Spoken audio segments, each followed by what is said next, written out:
Jeff Meacham Network's Multiverse of Media.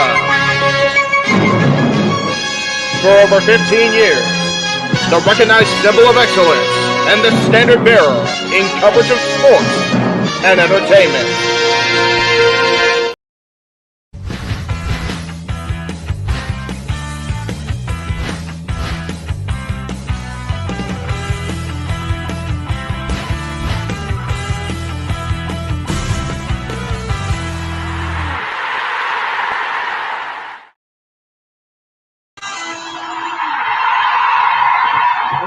What is up, everybody? Happy Tuesday night. Welcome to Talk Wrestling here across the Jeff Meacham Network, Multiverse of Media, and on its original home, of course, NoDQ.com. You saw a little bit of the retro, if you will, back in the day, the 16 years we've been doing this crazy show, all the way to the very first opening with that big, giant gold belt there coming into the shot there. Hello, everybody. Again, yes, please, if you have already seen NXT, Aaron has seen it because, he is on the East Coast feed now, but some of us haven't seen it yet. So please, guys, when you come into my show on a Tuesday night, no NXT spoilers. But thank you, guys. Welcome.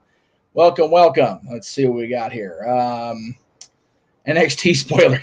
Seth Rollins became the first next champion. Yes, we've actually been around longer than NXT. So there you go. That's how old we are. We've been around longer than the original NXT Championship awarding. So there you go. Hello, Psycho Jet Black. Hello, Josh Mansfield, Daniel Molinay, Matthew Hostetter, The Real Wyatt, Godspeed, 5878. Who else is here? Mohammed's here. Happy Tuesday on a Tuesday night, Jeff.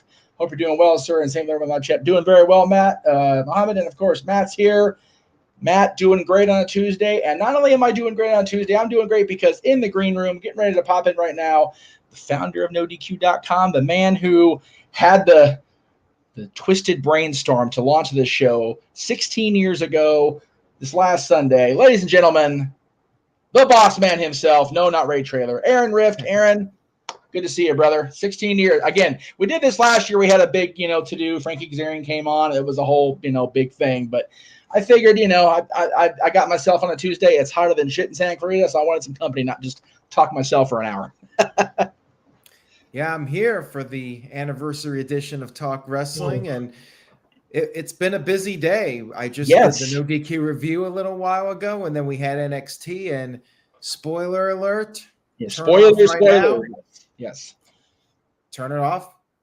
You've been warned. Okay. Yep. Dominic Mysterio is the new NXT North American champion, and he's going to go on Monday Night Raw now and act like he won the WWE unified, title. unified WWE World Title, and he's going to boast about how great he is. He's the greatest champion in wrestling history. Yes. I'm loving it.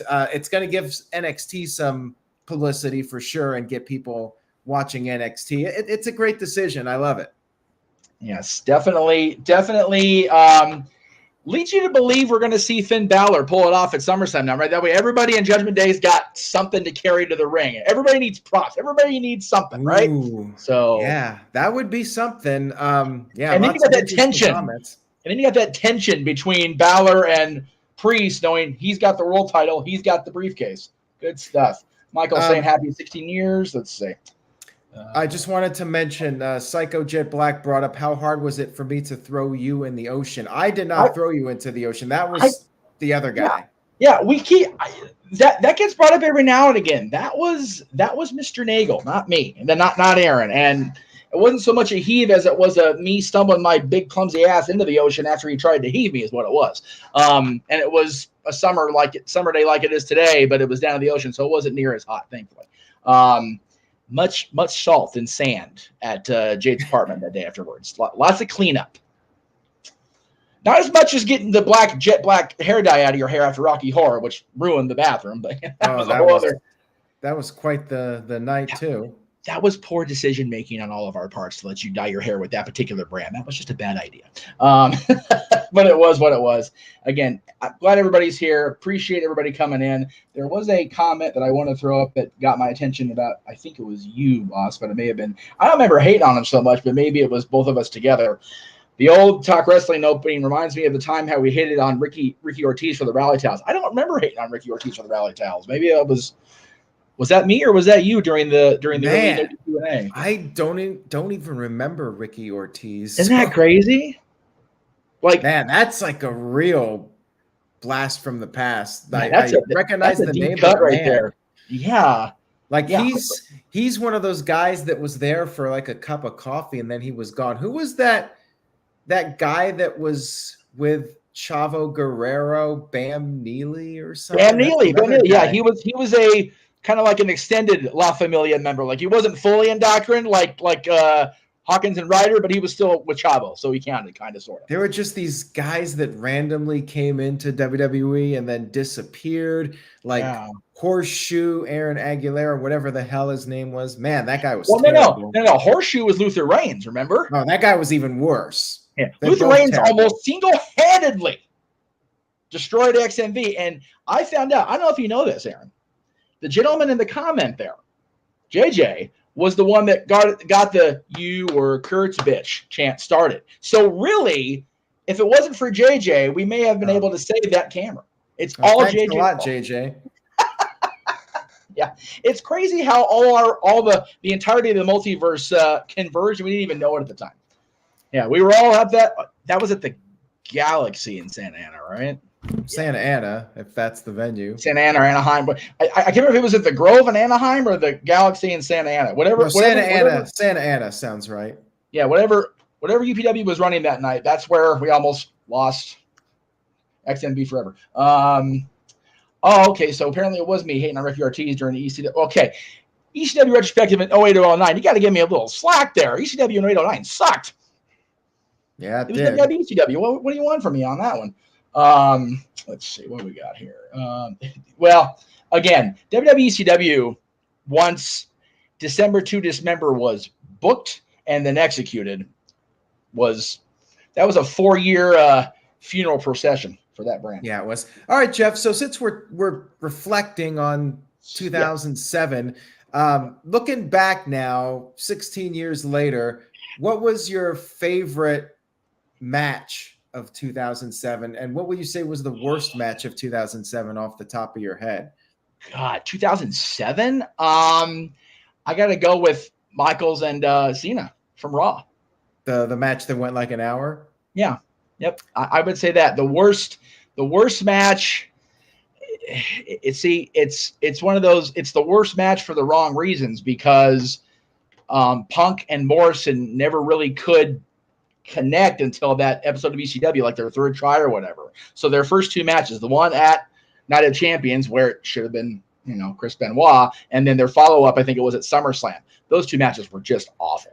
I'm not sure if it's 2007 or 2008, but I remember Great Khali versus Kane versus Mark Henry in some kind of Halloween themed match. I think that was 08. That was the Drizzling Shits too. That was just awful. It was funny. The part of, I think we're gonna ask me what my favorite Talk Wrestling was during that first thing, the first year. The part of the opening I used that had the little intro with the brick background, that came off the intro of the episode I did after WrestleMania in 08 when I talked about Dylan coming into the world. That's one of my favorite moments of the early years. That was so cool to be able to talk about WrestleMania and talk about the experience of all that, going with my dad and then coming home and literally being a father in the same week. I felt looking back like when Tully Blanchard did his speech in 2012, it's like he buried his father on a Monday or whatever, and then got in the Hall of Fame the following week. And it was just a weird best worst of times thing. It was just crazy how life just in a moment. So yeah, cool. But yeah, 16 years is a long time. I put in my post on Sunday, for better or worse, Dylan's conception and this show in that same span of time, that's defined my life the last 16 years. Those two entities, this show and my boy. So yeah, 2008 was quite the memorable year also. And I can remember my worst match for 2008, and that would be Triple H versus Vladimir Kozlov at Survivor Series. Yeah, I am ever grateful to Edge for interrupting that mess. That was just one of the worst matches in WWE pay-per-view history. It was bad. Would you say any match quality or otherwise eclipsed Michaels and Flair though from WrestleMania? I think that was. Yeah. I mean, I don't think it was technically the best match of the year, but it was. But it wasn't going to be. Maybe the most memorable match of the year. I would probably go with Edge versus Undertaker, either their Hell in a Cell match or the one they had before that. I think it was a TLC match. That was a really good one. Yeah. And Edge Undertaker was the feud of the year by far, far. Although Michaels Jericho was really good once it picked up steam. Yeah, I mean, that feud was great. The ladder match they had at No Mercy in Portland, that was really good. John Cena versus Batista at SummerSlam was surprisingly a good match.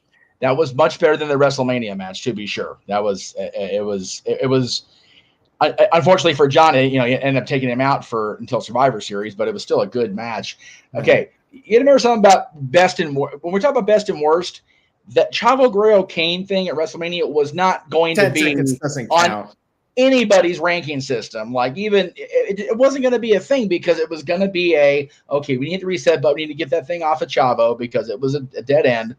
And it was what it was. Was I upset in the crowd?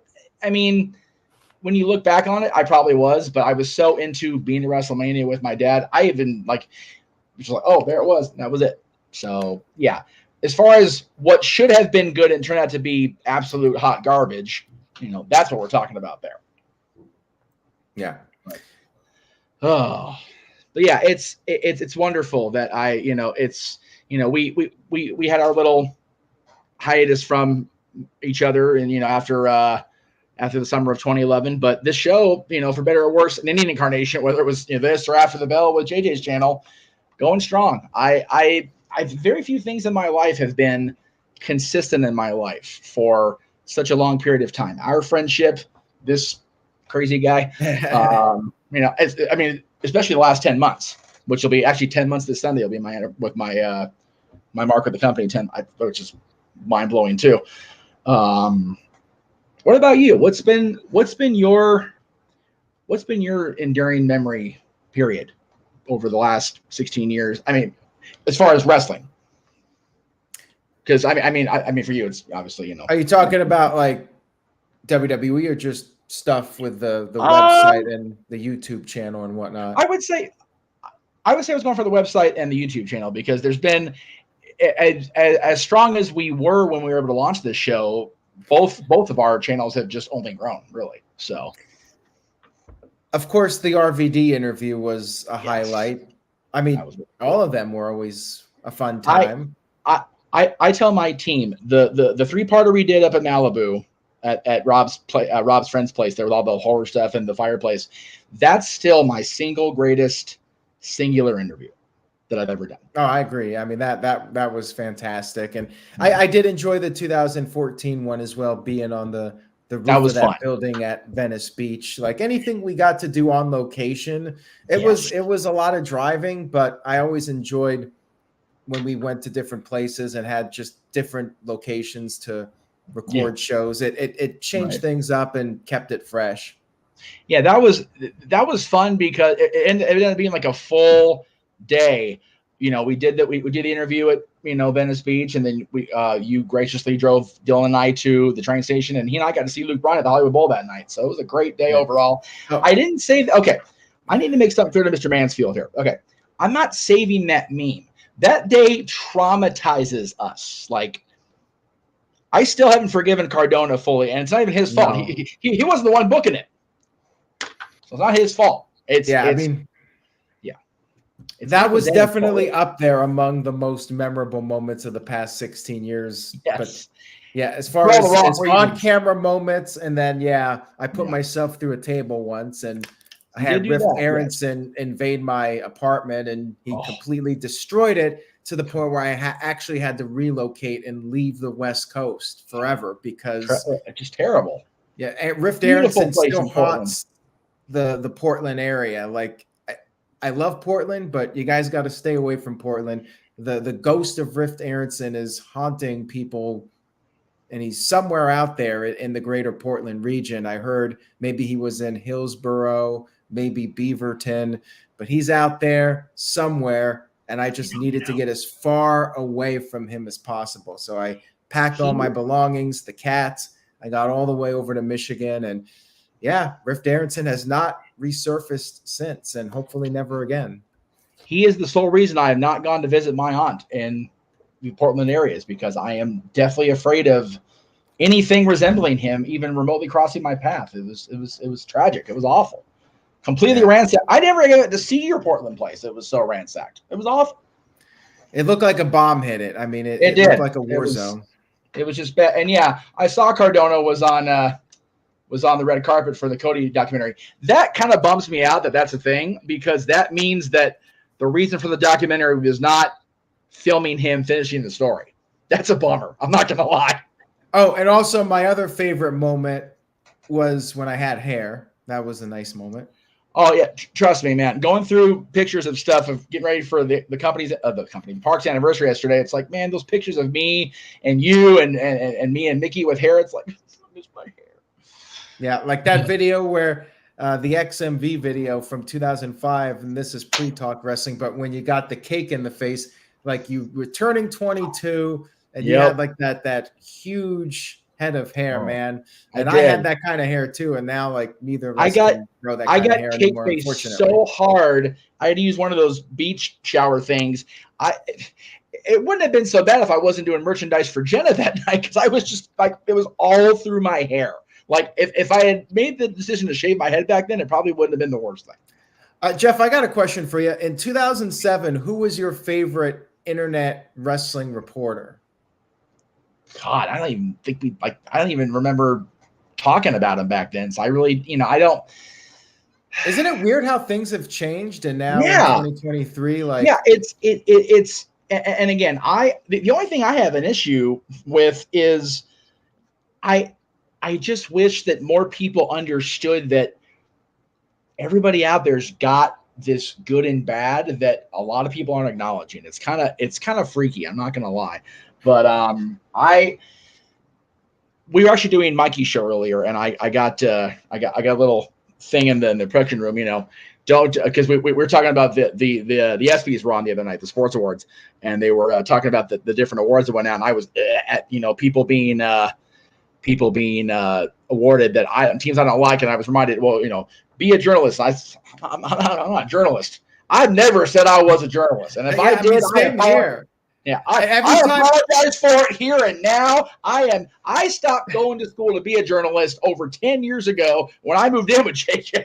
So Jeff, anytime I post something that's remotely controversial on Twitter, all these replies, people say, "No DQ, the worst place for journalists," and they put journalist in quotation marks. And I'm like, I never claimed to be a journalist. No, I never went to school for journalism. Nope. I'm a blogger. I mean, I would say that is the most proper term to use for what I do. I will tell you this right now. I know for a fact that Aaron went to college in the Valley to basically do what we're doing right now, as far as like video production, and he knew all that stuff before I even knew what the hell we were doing in 2002. So, I was more focused on that, like video editing, than writing. It's so funny how, God, if we had this kind of technology that we had, 20 years ago, man, we could have. Guys, I kid you not when I say we were taking phones like this and literally taping microphones to it to talk to people on the air. Like when we did the Bobby Heenan interview, we had a freaking cordless phone, tape the microphone to us. We can feed into Aaron's Ethernet locked computer. Yeah. So we can record the friggin' thing. Like, I mean, that's the only technology we had back then. It's not available in 2002. We were doing this shit. Yeah. I mean, now I can tell you that right now. I don't care how many people on the team do this. I don't think I'll ever be a TikToker. I don't think Aaron will be either. I mean, I made one for No DQ, but I haven't used it. Yeah. But as far as full time, so there was a request for a hairline reveal. Okay, so I'm gonna do you one better, because I got a good look at this when I was at costuming when I first started at Disney, because we had like the mirrors all throughout the locker room so we can see how we look. I got to look at the back of my head for the first time without a hat on in like a decade. And this was some scary ass shit. Check this shit out. Oh, no, can't do that. Okay. Do it this way. Yeah, I mean, I'm practically the same way now. It was maybe a little bit more, but I'm losing it, man. Well, I'm also been sitting here trying to clean up around here and helping produce a show and doing this show now. And it's I came home from Disney last night after being gone for a week, Aaron, without the AC run. It was 97 degrees inside this house. It was gross when I got here. But yeah, when I saw the back of the mirror, I'm like, oh my God, I am Homer Simpson and my father. Jesus help me. It was scary. And granted, getting back to the journalist thing, some of these people out there did go to school and they have a journalistic degree. They just don't act like it. Oh, that's yeah. a problem. I mean, they have very biased opinions. Something about the internet wrestling community, like everybody's got to be a character. That's the thing. Like everybody's got to be a persona, and people get so worked up about their egos, like they cannot take any criticism. And I used to get offended. Like I remember years ago, if somebody insulted me or insulted No DQ, I would take it personally. And yeah, absolutely. I would sometimes do what people do on Twitter now and get in arguments. But as I got older, I realized like it's just not worth it. It's not worth the energy and the time, and their opinion doesn't really matter at the end of the day. And half of them are trolls, if not more. So it's like you're just wasting your time. It's a waste of time. And I would say if somebody's out there wanting to have a civil discussion, then talk. That's what we do as human beings. But if somebody's just trying to antagonize you, you have to just ignore them, move on. Don't give them attention. If you give them attention, they win, because that's what they want. They want to know that they have gotten to you. And unfortunately, there's a lot of thin-skinned people on social media, whether it's fans, reporters, and they get into Twitter arguments, and it's just a big waste of time, and it just wastes everybody's time. This is a great question from Psycho. Which is a bigger waste of time, arguing on Twitter or watching a Ryback match? Watching a Ryback match while arguing with Ryback on Twitter is the biggest waste of time of all. Yeah. Ryback just is screwing with people. I mean, that's his shtick on Twitter, and he blocks everybody. He's just doing whatever he can to stay relevant. And I mean, it seems to work for him because he continues to be in the headlines. And Ryback knows how to play the game. I've made a game out of when you post a headline that says former personality from this, like, okay, is it Cornette? Is it Disco? Is it Conan? Is it Sean Morley? Is it Skip Sheffield? Who is it today? I try to make a game out of it now because it's one of those five. Oh yeah, I know, and you're not the only one. We should like a betting pool every week when we do the No DQ review. And sometimes I will use the name just because the name can be a draw for clicks. Yes. But yeah, I mean, sometimes you have to put, and people always get mad if I put former WWE star and it turns out to be like a very low tier guy, and they're like, you're using the term star very loosely. So sometimes I put former WWE wrestler when I know it's a bottom of the barrel guy. I try not to clickbait it too much. So I'll put former WWE wrestler. That way people cannot use that against me. Right. And whenever you say star, I always think of my favorite Mick Foley joke that he ever pulled on anybody. I think it was in his first book. They were all on a plane heading somewhere, and he had the stewardess go on there. We'd like to welcome all the WWE superstars on board today, and Al Snow. Like, damn, rag on poor Al. Because he's not a star, he's just a wrestler. So yeah. Let me give a tip out there to everybody. If you see former WWE stars a headline, the person's likely not that big of a star. Otherwise, the name would be used. And it's not just No DQ. I mean, it's pretty much every wrestling site that clickbaits. And let's be real. It's like pretty much every wrestling site clickbait. So if you see former WWE star and it doesn't have the name of the wrestler, whether it's on No DQ or somewhere else, it's probably not a wrestler that is of any significance. Just wanted to throw that out there. Yeah. I like Dwayne's comment here about the only time I root for Goldberg would be face Ryback. I swear, before I made my personal peace with Bill, because again, my thing with Goldberg wasn't about me directly. It was about my co-host at the time, and it wasn't my beef to hold on to. But that's the only time I ever rooted for Goldberg was when he faced Brock Lesnar because of what Brock did to John Cena in front of both of us. No, you're still traumatized about that.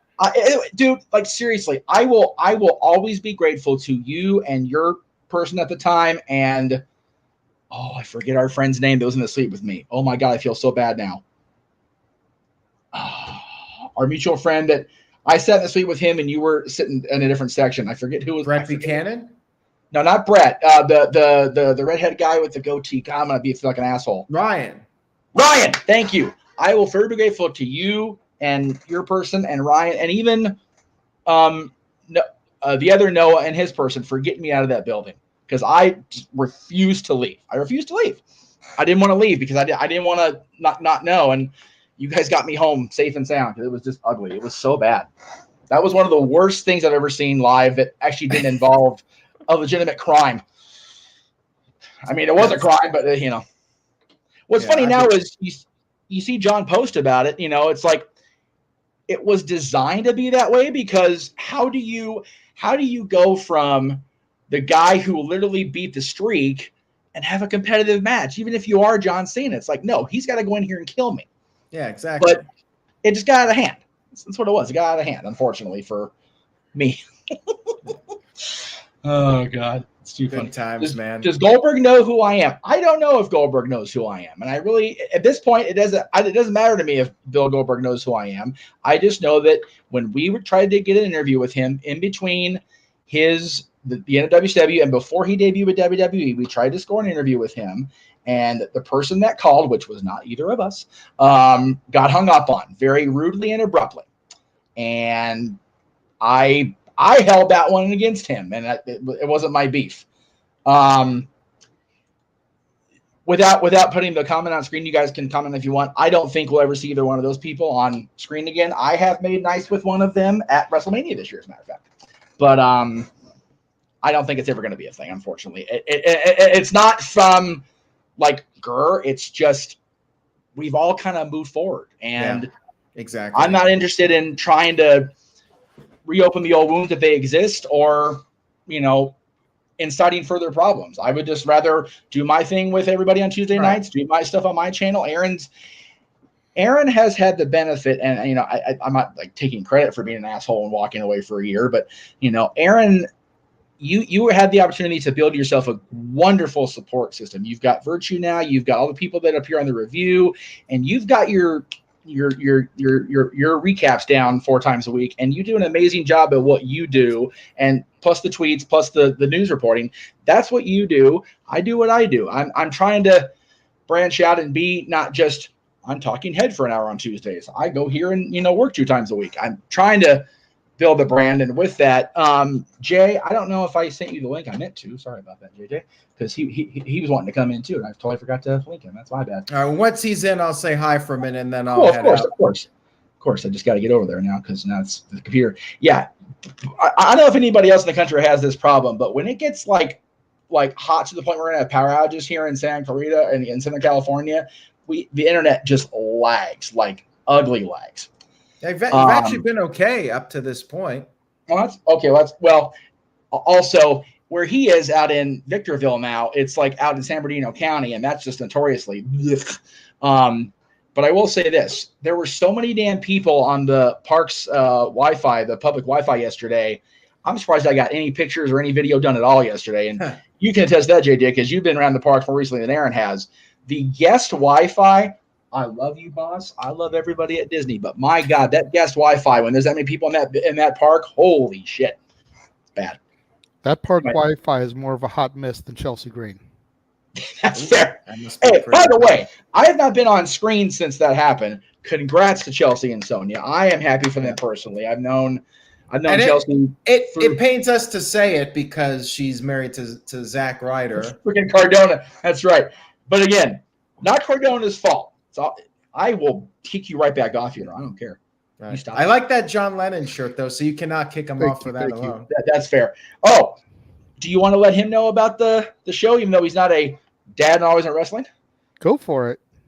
So a week from Friday, our next episode of Dads is the top 10 solo era Beatles songs. Okay. Any preview, JJ, like what your picks might be, like maybe 1 or 2? Yeah. You should know me well enough, Aaron, to know how much I love the Beatles. I know Jeff does, I actually had to make him a Spotify playlist so he could listen to basically the greatest hits to pick his list from. Accurate. And I've been, when I've been here, which has been few and far between, I've been listening to get the songs percolating. But we're also going to have his dad on. Yes, because nice. because Jerry, his dad Jerry's a big Beatles person. So I know. So let me just. This is top 10 solo. Yes. Beatles songs from Beatles members. So all four of them, the top 10 songs they did when they weren't.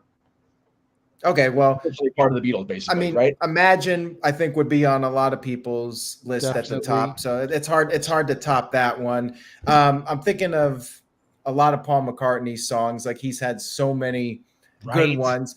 I was watching a YouTube video earlier, and he's had 51 albums or 50 albums in like 51 years as a soloist. I got one that I know nobody's gonna mention. It's called "Temporary Secretary." It's a very weird song. It's a deep cut. I like that. That's good. It's a deep cut. It's a pretty interesting song. It's on the same album that has that Christmas song that everybody knows, the Wonderful Christmas Time. I think I could take or leave that song, but dude, Temporary Secretary is a very underrated Paul McCartney banger. Definitely. Honestly, living with him when I did, I got to hear one the first time a lot. When I got back home, I'm like, okay, take that off the playlist. I like Hard Day's Night. I like Help. I think I like Magical Mystery Tour the most of all their movies. Yeah. I know we didn't do the movies. JJ actually, the first time I ever saw Yellow Submarine was when he bought it on Blu-ray for Dylan. So talk about do I wish I'd seen this high, or do I feel better not having tried? I don't know what to do with myself now that I've seen this. Jesus. I also wanted, I got to give some love to George Harrison also. He's had a lot of great ones. Yes. There's a song called "Blow Away," which is one of my favorites of his. That's definitely a great one. And All Those Years Ago, which was a tribute to John Lennon, is one of my favorite ones. And When We Was Fab is another great one. That's one of my favorites. And Ringo's self-titled album has some good ones on there. I'm the Greatest is one of my favorites. And of course, It Don't Come Easy is a great one. Yes. That album, like, Ringo had a couple good ones too, so he deserves some love as well. Did you ever get a chance to see Paul any of the times he did Dodger Stadium out here? I was at Dodger Stadium in 2014. Were you at that show, JJ? No, I was at the most recent one, 2019. I think it was. Yeah, nice. Him just and his before COVID. Yeah, him and his circle, and then my old friend Kathy, who used to work across the street from where I used to live, her and her family were all there. It's like everybody I knew that was a Beatles fan that was in Southern California was at that show. I was like, Jesus Christ, guys. Yeah. That 2014 show was pretty awesome. Like, Paul McCartney could go out there and have 50,000 people at almost 80 years old could still tear the house down. I don't think he was might be early 70s at that time. But either way, it's guys still, like him for the man his age to still be able to do what he does. And the one I was at, Ringo came out for the encores. Yep. And Joe Walsh. So I was gonna say Joe Walsh was at that one too. I love that part. You know me. I also saw Ringo Starr in 2016 in Portland, and that was great. That was such a great experience. I feel bad for Ringo though, because Paul McCartney, he went out there at Dodger Stadium, 60,000 people, and Paul McCartney's doing that. Ringo does this smaller theater that maybe holds 5,000 people, and it wasn't even sold out. Like, I was able to buy a second row ticket, and it was like $50, like not a huge amount of money for a living Beatle. Yeah. So to me, that was like a bargain. Like, that was a great deal. Second row, and I'm literally like 10 feet, if not less, from Ringo Starr. And like, to me, like, that was like a dream come true. I mean, not at the level of Paul McCartney's show by any means. Of course not. Ringo was very much needing the rest of the band to carry it. He's out there standing there singing a little bit. Paul McCartney's putting more into it. Ringo is basically just coasting along. I think what's the band that does Africa? Toto. Yeah, they were like several of those guys are like his backup. His backup band members, and they were basically carrying it. But still, being 10 feet away from Ringo Starr was awesome. That's the problem with the Ringo concert, is that Ringo doesn't have enough hits on his own to sustain a 3-hour concert like Paul does. Right. Exactly. It was still a great show, though. Yeah. And I don't doubt that. Ringo's the only one of the two that I haven't seen like his own full show live. I've seen Paul numerous times. Yes. Then I saw Ringo when he showed up with Paul. Right. But it's never the All-Star Band. Actual Ringo All-Star Band show. Yeah. Yeah. But I think that's what really holds people back from going to see Ringo, and why he does the smaller theaters instead of the big stadiums or even the arenas like Paul, because he never had the greatest voice of the four. No. And I'm not going to pay $50, $100 to listen to the dude from Men at Work sing Down Under. I want to hear Ringo sing Yellow Submarine, Octopus's Garden, Little Help from My Friends. He did do those. He did do those top Beatles songs, and then he did like It Don't Come Easy, and they actually did do a couple of Toto songs. I think they did Africa. They had to fill out the show with a couple others. List, exactly. Yeah. I like going to see either one of them, because there's this. And neither one of you are. JD, you're a country fan. Aaron, I know you're not so much, but you know the names. Like going to see a Garth Brooks show, you're going to see an experience. He's going to be bouncing around that whole friggin' stage. He's going to be back and forth, doing all the things. You go to see the King of Country, George Strait. It's right. Yeah. He's going to sing, and he's going to kick all the ass. But that's what you're going to see. Is that comparison myself, but I didn't think Aaron would get it. I was going to say seeing Ringo is like seeing George Strait, seeing Paul is like seeing Garth. Yeah. I know because of Caitlin, my wife, because she listens to a lot of those country people, so I know them a little bit. That's why she's one of my dearest friends to this day. She's trying to educate yo ass a little bit better. But yeah, JJ, since you're coming in, I don't know how much longer you've got, boss, but what's been your favorite memory of, I guess, the show Talk Wrestling, and then just the entire YouTube experience, the last, we'll call it 16. We'll just do Talk Wrestling's history.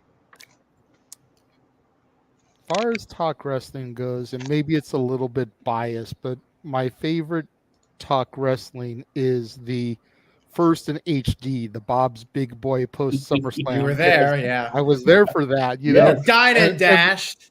I did not. Don't go putting that out there like that's some Donna's shit you're talking again. But to see Jeff in his infinite drunkenness, oh my god, getting carried through an episode, something that you've done before, I did after that, but just kind of seeing it all unfold was kind of hilarious to me. Yeah, and you know what? I blame Twitter for that, because I put out there, hey, I'm going to be up here in section way the F in the boonies by myself. Come visit me and say hello. I didn't tell nobody, bring me no drinks. They just did. They were very nice about it. And then Jeff, you had your fair share of drinking on various no DQ shows. Well, okay, there's that one for sure. There's the first video. It was the 2-year anniversary of Extreme Mayhem, which was an XMV show, but we did it in Vegas, and that was a blitzed event. Whoop. I forgot he can pop himself in because he has access to the channel. The Fab Four of the multiverse are all here now, baby. There you go. We've got the network hits, kids. There you go. Whoa, Greg is in full year model over there still. Jesus. Yeah. So everybody's here. Greg Cherry, everybody, Aaron Riff, the Renegade, and JJ. All 4 channels represented. This is a rare occasion. Yes, definitely. We're trying to get together for February, but somebody's wife hasn't confirmed yet. February? This is news to me. I'm not surprised. Okay, so I'm calling you out on the air now. February, we have our open mic / game nights every month. It's either a karaoke or a game night. February, we've decided that it's going to be newlywed game, but none of y'all are newlyweds because you've been married for just over almost 2 years, right? Yeah. No. Yeah, almost 2 years. Greg's been married longer. He's not married yet, but JJ's been with his girl for time before, and now they're back together. So we're calling it Clash of the Couples. And I want the idea to be the network heads against each other. And since I'd be hosting, and I'm single, and goddamn happy I am after yesterday. Holy shit! I figured you three could have a newlywed game style because it's always three couples. So I'm asking you in front of everybody, and there you go. Well, it's not really my call, as you know. Caitlin doesn't. No, really I know. Trust me. That's why videos. No, I know, but I figured for one to celebrate Valentine's weekend, because I forgot the day we actually had pegged for that. Let me get the calendar out while I'm talking and not being able to multitask. Yeah, we figured the day fell perfectly on Valentine's weekend because it's actually the Saturday after Valentine's Day, so the 17th of February. That's gonna be our theme night because I might be out in LA around that time. Well, then make her come with you. Well, you want to pay for the plane ticket and the hotel? Sure. Well, once I get the shit straight away this weekend, the boss will help you pay for that. So, yes. King Mike, Jeff plans like 2 years in advance. If you know Jeff, he likes to plan things out. Okay. I am not taking. He's already got WrestleMania 27 planned out. I am not taking the soul hit by the bus on this one. I refuse. This guy over here, there we go. I'm going to take my table out. Has me planned out through only WrestleMania because we want to make sure, just like WWE, we go to WrestleMania, then we work backwards. WrestleMania. I don't even know what I'm doing in 2 weeks, Jeff. So I can't tell you. But you didn't used to be that way. So, it's okay. Anyway, just something to think about. I know that's the time you usually come out here to celebrate mine and your mom's birthday because it falls in the middle. So we'll see. I mean, I might be open to doing some kind of simulcast on my personal channel because we're going to be doing some video game live streams soon. Maybe some Mario Kart 8 Deluxe. I saw your collision. Not collision. Wow, that's how tired I was. I mean, I get Dynamite Collision all confused at this point. That's okay. I feel like a grandmother. I'm talking about the grandkids. Jeff, Patrick, whatever your name is, Collision, Dynamite, one of those 8 AEW things. Come here. Yeah, really. Whatever the hell. It's all the same shit at the end of the day, really. It's just one's a video game, the other TV shows, but they all look exactly the same. Because they're awful at this point. But anyway, Greg. Now, we're seeing your ceiling. Greg, tomorrow, Greg Cherry Show, you and Maddie. What are you guys talking about tomorrow? Yeah, sorry, I muted myself. No, you're good. Yeah, Maddie and I are doing a show tomorrow, trying to raise all money to do a free all Greg Cherry Show Spectacular in August. That's scary. Yeah. Oh yeah. We I don't know, JJ, but you guys on in the chat with the NWA having their 7th anniversary that last weekend in August.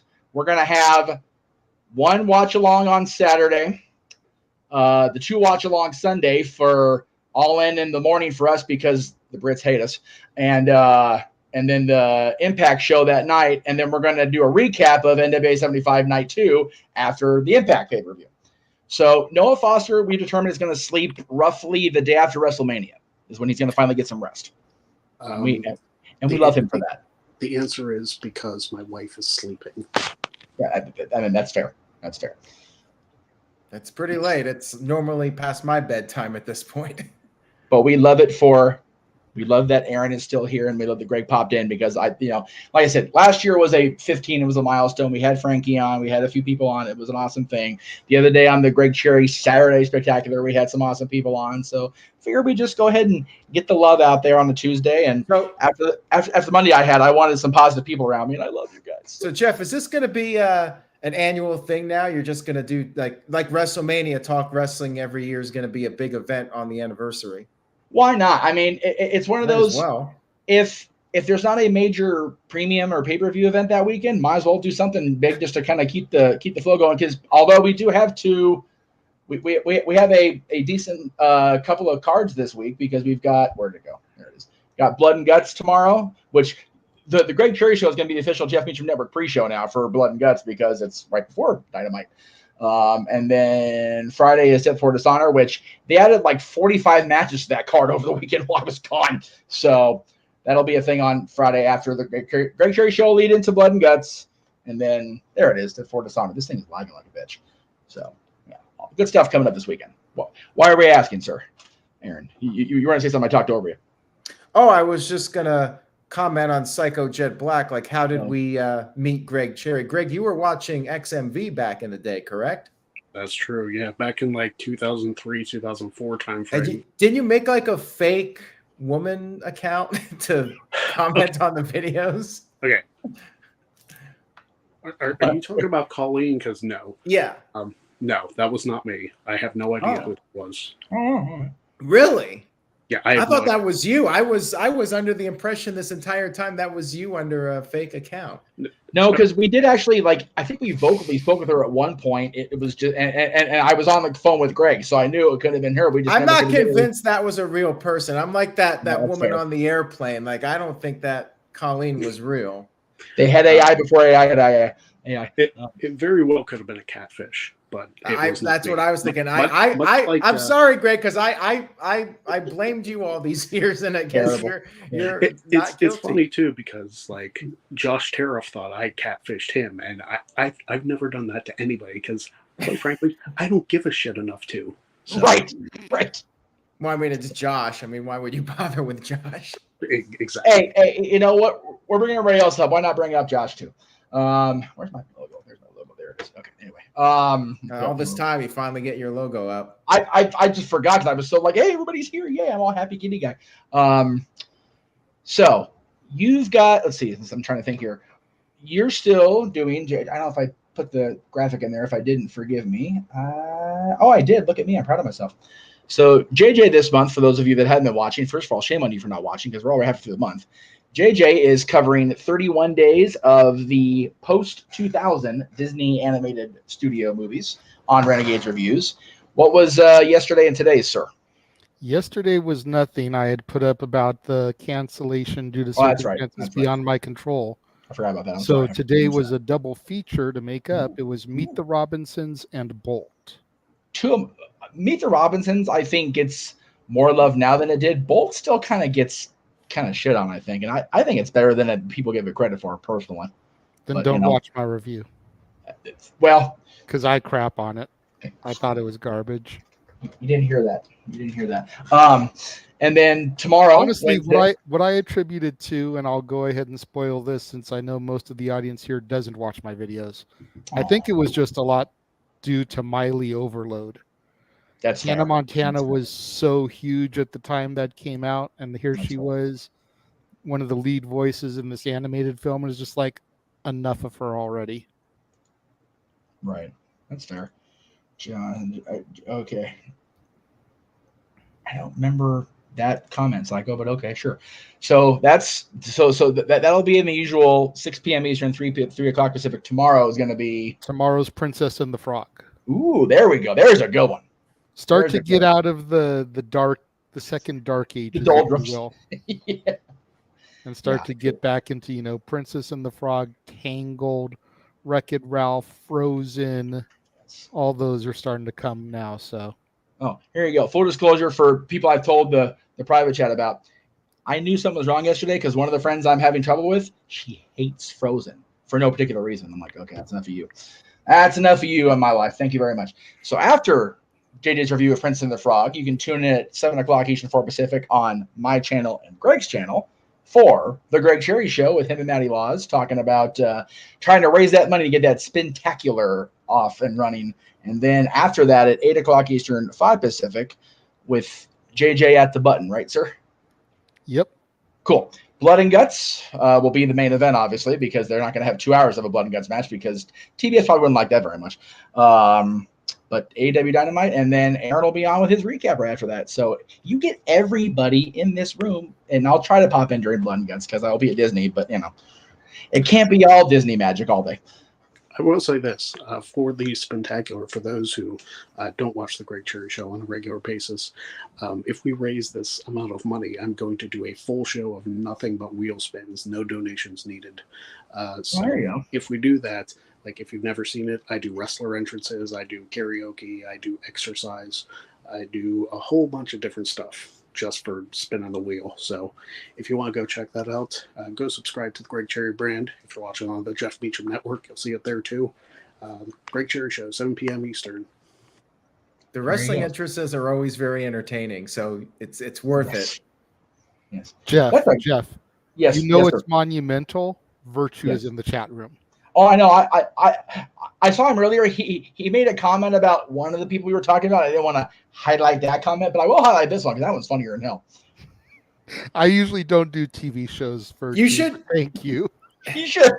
You should get Virtue. You should come on here. Like you've never been on the Jeff Meacham. I am more than I'm willing to invite him at this point. How much time we got here?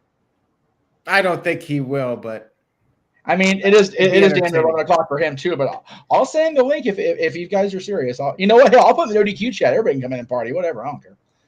I would find that very entertaining if Virtue came on here and we got a little bit of classic Virtue. Classic Virtue. Yeah. I mean, Virtue's the best Virtue. Considering Virtue is always the big proponent of how we shouldn't have 2 live streams on the channel in one day, for him to be on 2 live streams on the channel in one day would just be like mind blown. Like for real, he would boost the ratings if he was on here. But there you go. Always good to have more eyes on the prize. I knew he wouldn't do it. Oh well. Rain check. Boo!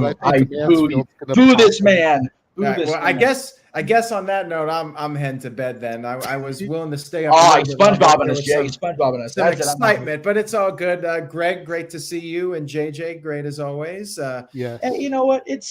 I usually go the hour anyway, so I think that's a fair time we can bounce out of here. But again, thank you everybody for 16 years of talk wrestling. Thank you, Aaron, of course, for providing. What? Wait a minute, somebody's a coming. I saw the green. Oh, Big G. All right. There we go. Whoa, hold on. Oh, Jesus Christ!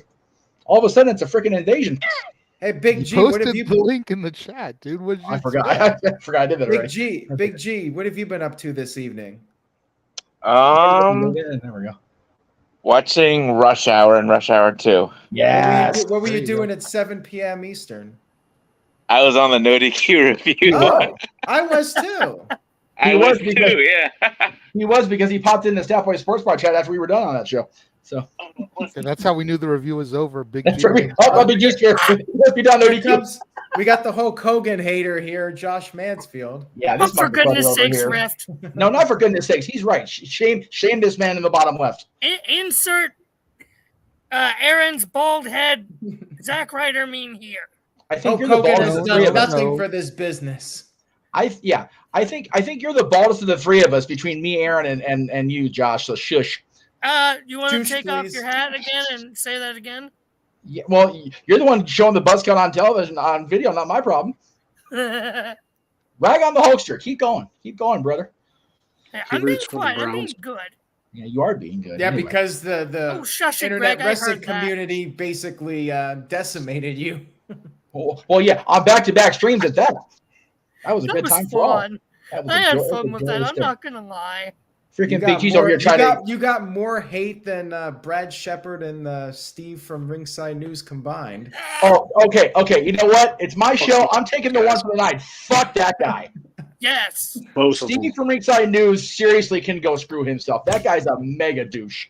The real question is, did Josh get more heat than JD from NY? No, nobody can do that. No. That guy's another ass. And real quick, to respond to Mr. Cherry up there, yeah, just wait till week 2 with our new white alternative helmets. We're going to mop the floor with you guys. White alternative helmet. Okay, so Josh is wearing a white t-shirt. He's going to wear a white helmet. Please don't put a white sheet over your face, or I'm going to ban you for life. I'll tell you that right now. It's going to be a thing. Oh, for fuck's sake, Jeff. Hey, I said one. You only get one. We're on ODQ tonight. You only get one of those, Josh. And then you're going to get us all demonetized. That's the whole reason Jeff didn't run the video I sent him, because there's more than one in that. Exactly. Jeff yeah. Fair enough. Big G's back. He got his internet. See, the problem with Big G is he was trying to show his pussy cat on the screen and it got what? I said pussy cat. What? All right. Good night, folks. Aaron chased off Rift. All right, guys. Greg, All right, well, Greg, Big Baller, Whoever has G, to go, Josh, can go. That's KJ, fine. it's been a pleasure. Jeff, kiss my ass. Good night, guys. Tell Caitlin hi. Good night, Wow. Bob. Thanks for 16 years. Dick face. Anyway, It's nice having That you, was Rift. It was perfect. good talking to you for a always bit. good having the boss here. Even he's fired. That's right. All right, let's move me over here. That way I'm not Oh, looking Jesus. sideways at just Greg, because I'm not turning to look at the camera because my back hurts. Anyway, all right. So, G, now you stop showing your pussy cat on camera. What do you want to talk about? Oh man, I don't know. Come on, Jeff. You missed the golden opportunity. You should have Cody Rhodes'd it. So I 16 years. Okay. So Okay. So yeah. So yeah.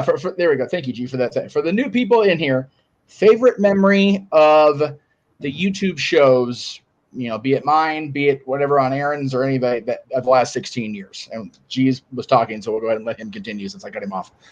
well, first of all, I want to thank Aaron for giving me the opportunity Yes. to be on Wrestling Trivia Challenge, like on the very first season. That was my breakout moment. Right. And I think it's, oh my God, how long ago was that? Like the first season. Does anybody remember? Like, Champ. First season would have been 2017. There you go. okay. So Wow. so that was 6 years for me. That's 1 point Yeah, for Greg. no, That was actually, crazy. the first season would have been me. So Oh wow, yeah. But as far as like the Jeff Meacham Network, I remember watching, I think the first episode of Talk Wrestling back in 2007 with Chris Benoit. oof. Yeah, I think I was like, that show, it's funny. The worst part of that show for me now is the screen cap that's on the cover because like I got this look on my face and it's like yeah, it'll never go away, but my hair looks so good, so I leave it, so it's okay. like I was at a library, and I think I typed in like I typed in wrestling or something like that, like wrestling shows, and like yours popped up. So I was like, what the heck? I was like, let me check this out. So Big G at the school library that just aged everybody in the damn room. Right? Jesus. Okay, so the funny thing about this one, Ryan, is that's actually the one that cost me my opportunity to keep working with Wild with Travis, who's one of my dearest friends to this day because of the controversy that followed. Controversy creates cash, but also controversy creates unemployment line for Jeff Meacham on that front. So yeah, I don't discourage anybody from watching it because all the people I had to make amends with have done that. So whatever. But that was a rough couple of days to say for sure. But like I said, everybody that was involved with that I've either made amends with everybody or there's one person in that video, and I will say what I did. I held her hand up in victory. I don't talk to that person anymore because she decided to go in an industry that is way more controversial than this one, and I'll leave that where it be. And she thinks she's too good to talk to me now. So I know who you're talking about. yeah, I know you know. I actually went to that video to steal a screen cap for the dad's intro. You did. This is true, and I love that suit I wore because that was about as close as I could get to Percy without actually having the urn at that time. There you go. Red tie, black jacket. I mean, way balder than Purse. Let's be real, because Purse always had that awesome thick hair of his. Damn him. Even a year before he passed, he had nice hair. Damn it, Percy. Josh, you're the baby of the group, so that was not boyish. That was creepy. 16 years. What say you about your memories? So I started watching No DQ in 2010. I want to say back when Aaron was doing No DQ and AV. My So during first the Jeff on-screen- Meacham hiatus. What was that, JJ? So during the Jeff Meacham hiatus period. Yes, I met Jeff a while after that. So, my first, I watched for a number of years, submitted questions and everything. My first on-screen appearance on No DQ was the Fastlane 2019 predictions for No DQ when I roasted Virtue a bit and made a bet with Virtue that I actually won that one. So that was definitely one of my favorites. I remember starting watching Greg when he was on No DQ, and I forget how I started watching Jeff. I forget how I started watching your stuff. That's okay. But he remembers everybody else. Right, the guy we're here to celebrate. My memory is shit. My memory is absolute shit, JJ. But his memory shit. He had vivid detail of every other thing, and I don't remember Jeff. Pretty much. No, here's my two big memories Wait, for who are you, Jeff. Yeah, when don't I bury myself?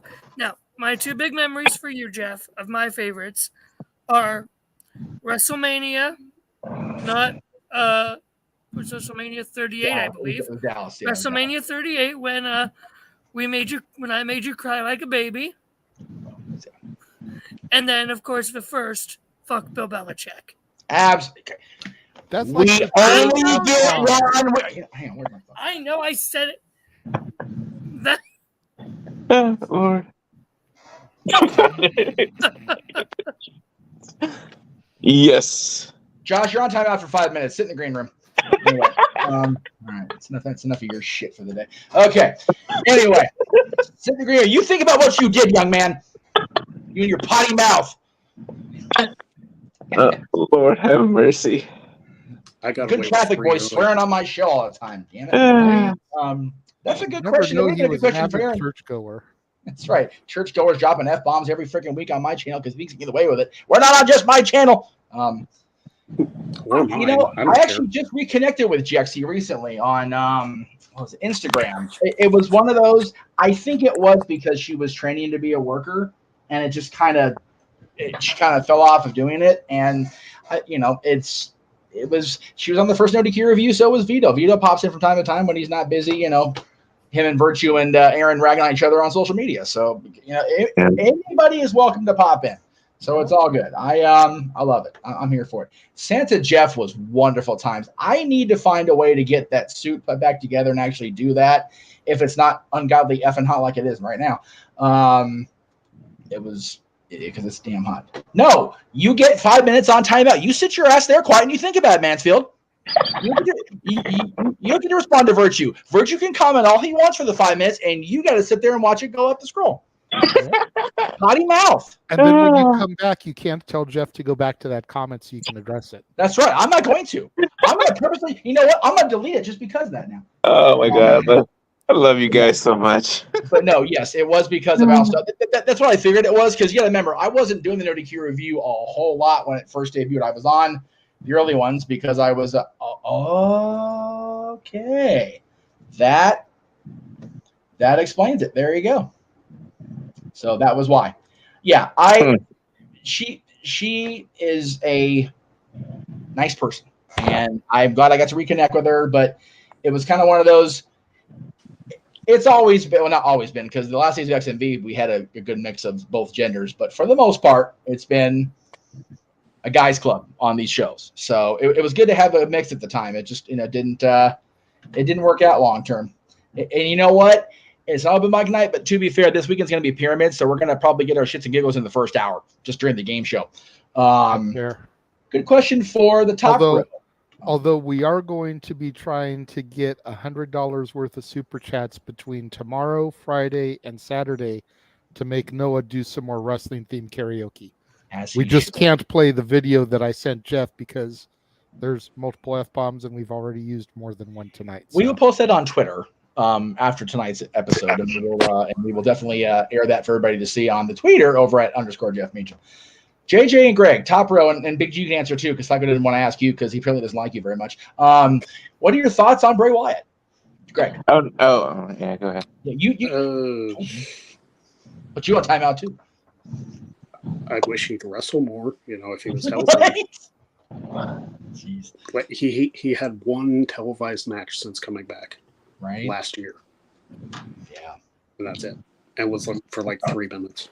Ugh. Yeah. So wait, was I didn't get to see the pitch black thing. Was that the one that was so short, or? Yeah. Damn. Oh, yeah, that's fair. Yeah. Greg, JJ, sorry, Greg already answered. What are your thoughts on Bray Wyatt, besides if you have something different to add than what Greg said? See, I feel like I missed Bray Wyatt in his prime Yeah, because Yeah. when I was watching, he was doing the whole Wyatt family thing, and then I stopped watching, and he transitioned into the Fiend and the whole Firefly Funhouse shtick, right. and like I know I was really hyped when they were doing the whole White Rabbit gimmick, trying to build the whole return for him, and then it just went nowhere. Yeah. Yeah, that was a bummer. It just went nowhere. And I was just like, man, I was so looking forward to this. And it started off good, but then just went nowhere. G, I'll have you answer while Greg's still here, and then he's going to go when his phone's dying. And then once Greg goes, I'll bring Josh in if he can promise to behave his damn self. Well, the reason why Psycho didn't ask me is because he asked me on the review earlier. He super chatted on my thoughts. So Psycho super chatted again during somebody else's show and not mine. Cool. Good to know. Thank you. Yep. Oh, I just threw Psycho under the bus. As they all should. Not one goddamn super chat. Anyway, carry on. So we're basically, celebrating the 16th anniversary of your show, and you can't even get $2. $2. Can we raise $16 for the 16 years that Jeff has been on the air? Can we make that happen? Seriously, can we get $16 for that? I don't get paid till tomorrow. Otherwise, I would have. That means Big G's money's coming to me. Well, Greg, I'll probably be on your show tomorrow too if you want me. But I can probably still. So super chat Jeff's channel and donate to Greg's Streamlabs. That way we both get some damn money tomorrow. For Christ's sakes. Anyway, so Bruce's answering. Of course, he's doing the horror commitments he put on hold. So there you go. Hopefully, that's what I pretty much had said on the review. Like he needs to, like, if he doesn't come back, like if he has this ongoing, I don't know, mental or physical problems that he can't commit to wrestling, he needs just to focus on movies. No, I agree. And like if he did come back, he just needs to come back as either Wyndham Rotunda and just be himself and stop this whole Fiend gimmick, because like we've seen it, start and stop, and it's like nobody's gonna care about it if he comes back. He needs to go back to being Husky Harris. There you go. There you go. For real, come out with the Nexus shirt and everything. Just totally mind screw everyone. For no reason. Just walk out there. We walk out and just walk down the ring and be like, okay. And somebody brought up about Uncle Howdy too, or son brought up Uncle Howdy, and I kind of countered it saying, well, like this whole, I don't know, like Alexa was supposed to be part of this new thing again, and she's pregnant. And Uncle Howdy, is he Bo Dallas? Is he not Bo Dallas? And then you read I read yesterday somewhere like Eric Young was supposed to be part of this, and Mike Bennett was supposed to be part of this, and this and that. I'm just like, I love Bray Wyatt. I love what he's done so far, but just stop this whole spooky Fiend gimmick. Nobody cares about it. Exactly. Greg, I know you said you had to bounce after this question. We'll go ahead and throw your plug up one more time because you are our direct lead-in for Blood and Guts. So, Greg Cherry Show tomorrow and every Wednesday that we can possibly get it out there on the air, 7 o'clock Eastern, 4 Pacific, on the Greg Cherry brand and back across the multiverse of media on the Jeff Meacham Network. And that leads into Blood and Guts tomorrow. So check out Greg and Maddie coming up tomorrow afternoon, evening if you're on the East Coast, and I'll try my best to pop in during the course of that. That way I can say hello to Maddie and say hello to Greg. But thank you, Mr. Cherry. Appreciate you popping in and celebrating with us, sir. Yep, no problem. Congrats on good 16. night, man. Thank you. Appreciate it very much. You've been from the beginning, man, so thank you. All right, Joshua. Click your button now. I'm sorry, Jeff. I'm a bad Josh. It's a bad Josh. Bad Josh. Anyway. All right. Let's see. Big F you to I mean, hey. Oh, wait. That's right. There's more comments up here. Bray Smarty came back and got a contract after getting fired. Doesn't even have to work. Hey, you know what? If you can work the old man and the son-in-law like that, why not? Right. I'm here for that. All right. Since JJ is still here, we're going to go ahead and do the JJ plugs that I meant to do when he first popped in while Aaron was here because I goofed on that.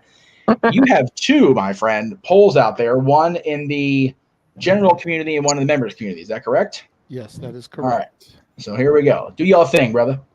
So for those that subscribe to the members only section of the Casa D18 Studios channel, which is where you see my wrestling content and not my Disney content to that hater that got blocked earlier, you can vote on which SummerSlam match Noah and I will do a retro call for. There are going to be at least 3 polls going up. Yes. This is the first one. And then the winners will go into the final poll. Right now, the SummerSlam 2000 TLC match is leading over the SummerSlam 2002 unsanctioned match. We also got Bret Hart versus Mr. Perfect, Cena, Daniel Bryan, and Roman Reigns versus Brock from last year.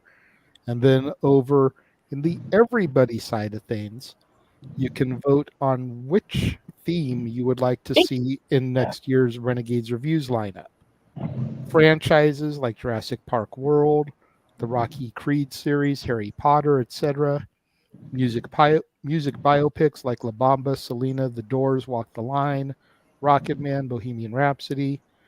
Cartoons that were turned into live-action movies. Scooby-Doo, The Smurfs, Yogi Bear, Woody Woodpecker, etc. TV shows that were turned into movies. Charlie's Angels, Baywatch, The A-Team, SWAT, Chips, etc. Video games that got turned into movies. Doom, Max Payne, Warcraft, Mario Brothers, Double Dragon, Wing Commander, etc. All those are on the community tab on the Casa D18 Studios channel. There you go.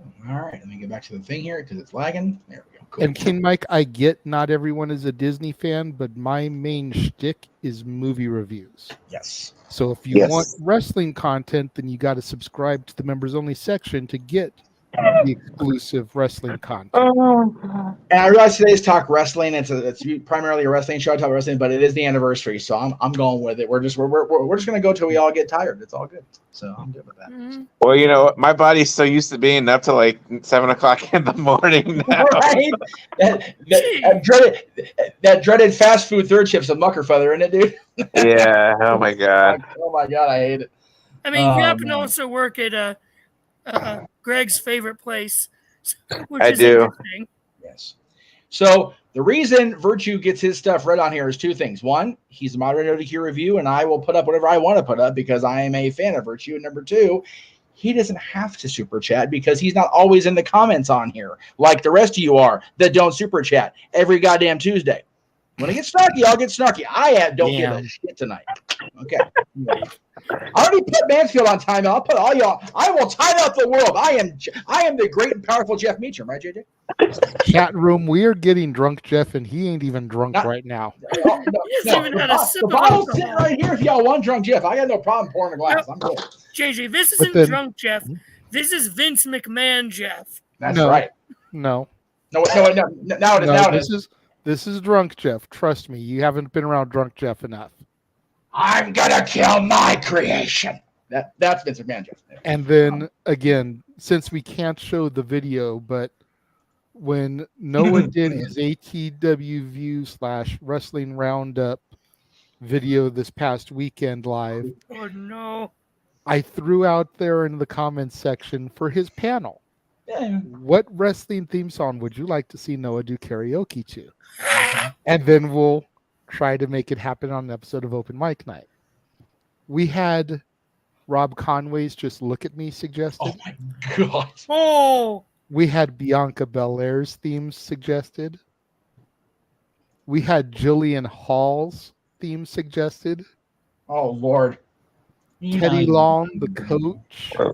Oh, Teddy Long's a classic one. It's so bad, but it's good. Someone did Our Truth, What's Up, which, I've already done, but it would be funny to see Noah do it. Yes. I even threw up in the chat room, I'd kind of like to see him do Jesse and Festus, Biscuits and Gravy. Jeez. It's like the worst theme songs ever. So if you guys would like to see Noah sing any of those, over the course of tomorrow, when we do the Blood and Guts coverage, Friday, when we do the Death Before Dishonor coverage, and Saturday, open mic night. If we can get $100 in donations to Jeff's channel or my channel, Noah will sing one of those songs. Highlighted here because Walter did donate, but Walter was talking about it, so I'll go ahead. Thank you, Walt. See, Walter's even sticking to his shtick on channel shows not even Aaron's or Virtues. We love Walter, and yes, Walter's sold out. The great and powerful Jeff Meacham strikes again. You sons of bitches. Anyway. But then going back to what you were asking, I touched on the SummerSlam 2010 talk wrestling. Oof. And getting to watch drunk Jeff get carried through a show live and in person, and me and Aaron didn't have to do it. Right. I'm going to carry on my wayward son. Good Lord. But if I had to pick something else, throughout the 16 years, it has to be those core first couple of years at the Casa, man. Yeah, that's fair. Doing the on location stuff, getting the sponsorship from Long Beach Clothing Company where we were getting free swag every time we went to the store. Right. Getting to do those indie interviews, which doing stuff with Aaron hadn't really allowed you to do in the past because he wanted the TNA superstars that were coming to Gorilla to boost the traffic to the website, which totally get as a businessman. Yeah. But you always kind of had a hankering to do those interviews with some of the indie guys too, the Scott Losts, the Chris Bosches, at the time the Joey Ryans. Yeah, exactly. The El Genericos and Kevin Steens. And imagine if you had interviews with those guys who weren't anything then, and now look at where they are. Like Aaron could have re-upped those. Like, dude. Yeah, and well, the thing is, I know we had at least one with Joey and Scott. That was at the one at I think for a second here, Newhall. We were it wasn't Scott. I'm sorry. We were talking to Human Tornado, which he was totally in character. He wasn't a pimp or anything, but he had Candice LeRae with him as his person that night. Mm-hmm. Joey came up behind Aaron, grabbed the camera, and him and Scott walked to the boys' room at the Newhall Legion Hall and just there's nobody in the boys' room. Just filming because they were really cool decor, and there was like an old style, I was there once, that Newhall Legion Hall. Yeah. So it was just kind of like an old style type decor in there. Came right back, handed the thing right to Aaron, walked right off. It was like, all right. Really seeing what we got from Joey and people like, and again, Scott gave us a great cameo, if you will, the night that somebody almost killed XMB. We were doing a post-thing interview with SoCal Val after she'd been put in the master lock for Val. And she was selling it like a true seller does, and like Dolph Ziggler style. And Scott Lost came out and helped her back in the building. So Scott just talked real quick and then walked her back in. That was funnier than hell. Old Saloon Feel. Thank you, Psycho. Goddamn, I couldn't think of that word. Saloon Feel. Thank you. And then, as good, bad, chaotic as it was, the whole autograph signing we set up at Clothing Company. Yes. Going into the Wild match for that Epic War show where I got to talk to New Jack and you ran for your life thinking you were going to have to, call the mortuary to come and pick up my dead body because here goes this crazy white boy walking up to the crazy black man. Okay. He thought that his co-host at the time was going to die. I want to set the record straight on this. I did not run for my life. I stayed my happy ass in that eagle's nest, calling that match like a good little soldier. I didn't come down until I knew Jack was out the building. I didn't run. I stayed put. Was I still scared to death? You're goddamn right I was. And to the comment a little bit ago about is that store still there? Yes. Long Beach Clothing Company is still there. Yep. Nice. I don't know if it's at the same location still or if it's relocated, but Long Beach Clothing Company in Long Beach, California does still exist. It used to be on Atlantic Boulevard. Oh, yeah, Atlantic Boulevard. Sorry. I'm thinking First Fridays. And that's how we got the tattoos was First Friday. Yeah. And the reason it's here is because my dumbass got sunburned out there shilling all friggin' day. So but yeah, it was in Bixby Knolls, man. like between Carson and Delamo on Yes. Atlantic Boulevard. Yep, great store. There was like, it's funny. In being at the parks yesterday, I was relaying the story because I finally got to eat at Storytellers yesterday, Jay. Nice. It only took me 13 years, long after Teresa's been gone. I was relaying the story of having Mr. Iger kind of run into me after my failed interview, and I remember that everything about that distinctly. And part of that was, as my undershirt, I had my white clothing company shirt with the big green California map on it. So, yep, wearing that in the picture with giveaways. Yeah, wearing that in the picture with Newsboy Mickey, I think it was, out there at Buena. And yeah, sitting there on that bench, and Mr. Iger came up to have a meeting at Storytellers and saw the woe is me look on my face after having failed the first interview, and we ended up talking. And he looked at me when he went in for the meeting, and Teresa came out to clock out, and he goes, "Next time you interview, you belong here. You're good." And there I was 10 years later. And then when he got his job back, thank you God, I ran into him a few months ago at the park, and I went to go and reintroduce myself, and he looked at the name tag and he goes, "I knew you'd get here." Like, nice. It's like Meacham when you're like, "Gee, huh?" Yeah, it was awesome. It was meant to be. I will forever, like, I know he's been in the news the last couple of days, him and Miss Drescher. Jeez. I will forever champion Bob Iger. I will, because whatever you think about his position in the company or whatever, wonderful human being, wonderful man.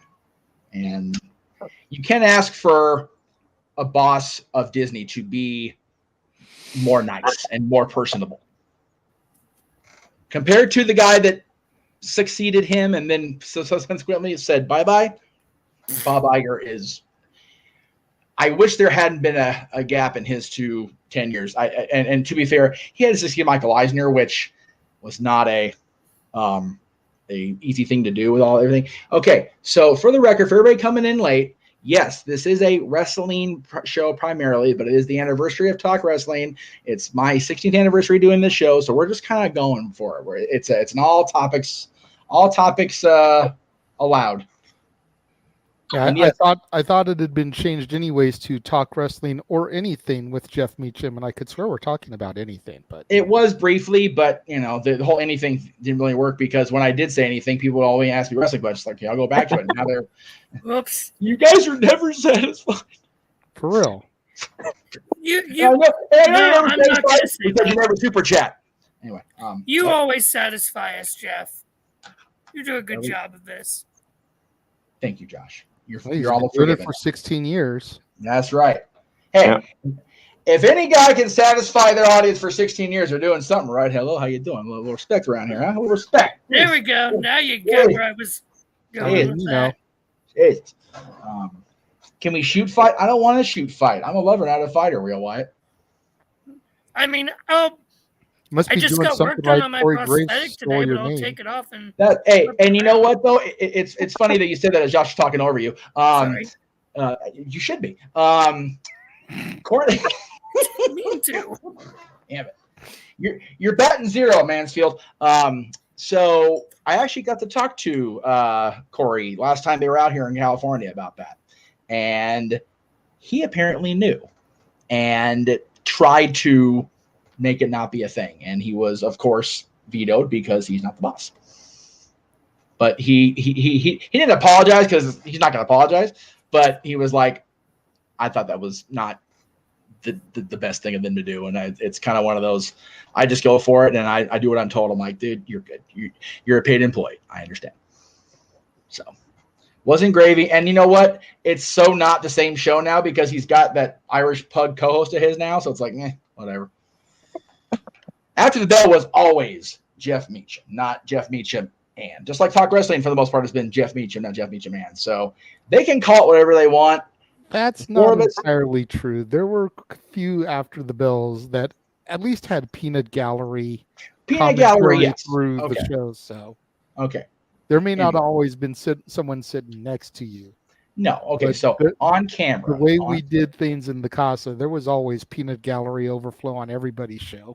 Well, that's what made it work half the time. But when you're doing the shows live, it makes it a little more complicated because then you get, take 32. We're live, pal. Oh shit, I'm not Psycho Sid. I can't do this not live. But yeah, like I said, I've tried very hard to let go of what few regrets I did have about doing anything, really. So I've enjoyed this experience. I've enjoyed, and yeah, it's, every show, every partnership, every relationship goes through growing pains, and, much like the song, just you keep on going after that. And Aaron and I took our little year hiatus and had our little time out from each other. And we both realized that we were not the problem in that disillusion. And now that person is no longer a issue. So all is well in Puppet Land, as they say at Pee-wee's Playhouse. So another deep cut, Pee-wee's Playhouse. Anybody old enough to watch Pee-wee's Playhouse? I know somebody in the room's not. Anybody else? Never heard of it. Oh, you're fired. I've heard of it. I just never watched it. I know who Pee Wee Herman is. Don't get me wrong. I just never watched it. Yeah. Pee-wee's Playhouse.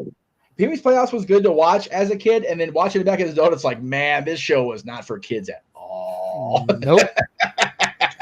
So much underlying innuendo, man. Like, ooh, man, Paul got away with some shit on that show. I love it though. Anyway, well, if you want to get timed out, just say so. Like, Jesus Christ. Anyway, It's 2 today. Dang. That's true today. Nobody's been outright banned, but they have been timed out. Please give me reason to ban. I don't give a shit today. That's right. That's right. Secret word. Today's secret word is Mickey. If you try to brag on Mickey, we'll scream real loud and then ban your ass. Ah! I'm not going to scream. My girlfriend's asleep in the other room, fair. but Now, My sister just went to bed, so yeah, I don't want to die either. I live alone and sad and lonely. I don't care how loud I am. Anyway, I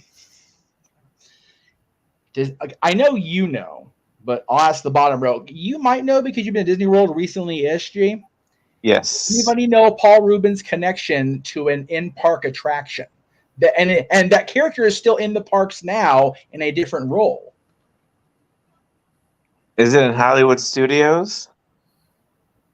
Where is that land back in Florida, Jay? Do you know off the top of your head? I have no clue. Screw you. I've never been to Florida. No, I understand that, smart ass. Oh. I'm trying to remember where it is. I don't want to look at that number, so I'm gonna look it up. So, I have no idea. Okay, well, let me answer your question first, and then we'll see if you can get there based on my answer here. First of all, screw you, Virtue. Hey, you know what? Don't respond if you don't want to comment back, because he'll keep responding until you. If you ignore the trolls, they'll go away, right, Virtue? Anyway, so you're saying Virtue's a troll right now? I didn't say that. He's a troll slayer. Don't you dare get me in trouble with Virtue. I will time you at that again. You dare get me in trouble. You're about to get even more mad again, Jeff. What happened? All right, that's cool. Ban hammer. There you go. Okay, bye. So I know it. So what can I say except go fuck off? Anyway, I'm allowed. It's my show. Anyway, so to answer your question, the character, his role is in a area within Hollywood Studios. G, yes. Paul Rubens' character that you hear in the parks, his role, the character is at Hollywood Studios. Oh my God. Is it the Tower of Terror? No, but it should be. You see that? Okay. All right. Okay, I wouldn't know then. That's okay.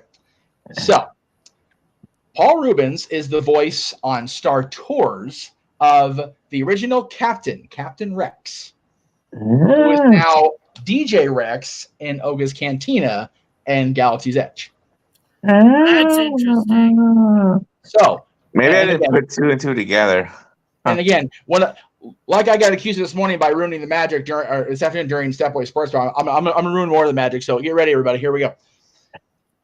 When the one part of the show of the Cantina where the everybody loses power and they all power down, when you hear Rex like laughing, it's straight Pee-wee laugh. It's like, oh my God, Paul, at least try.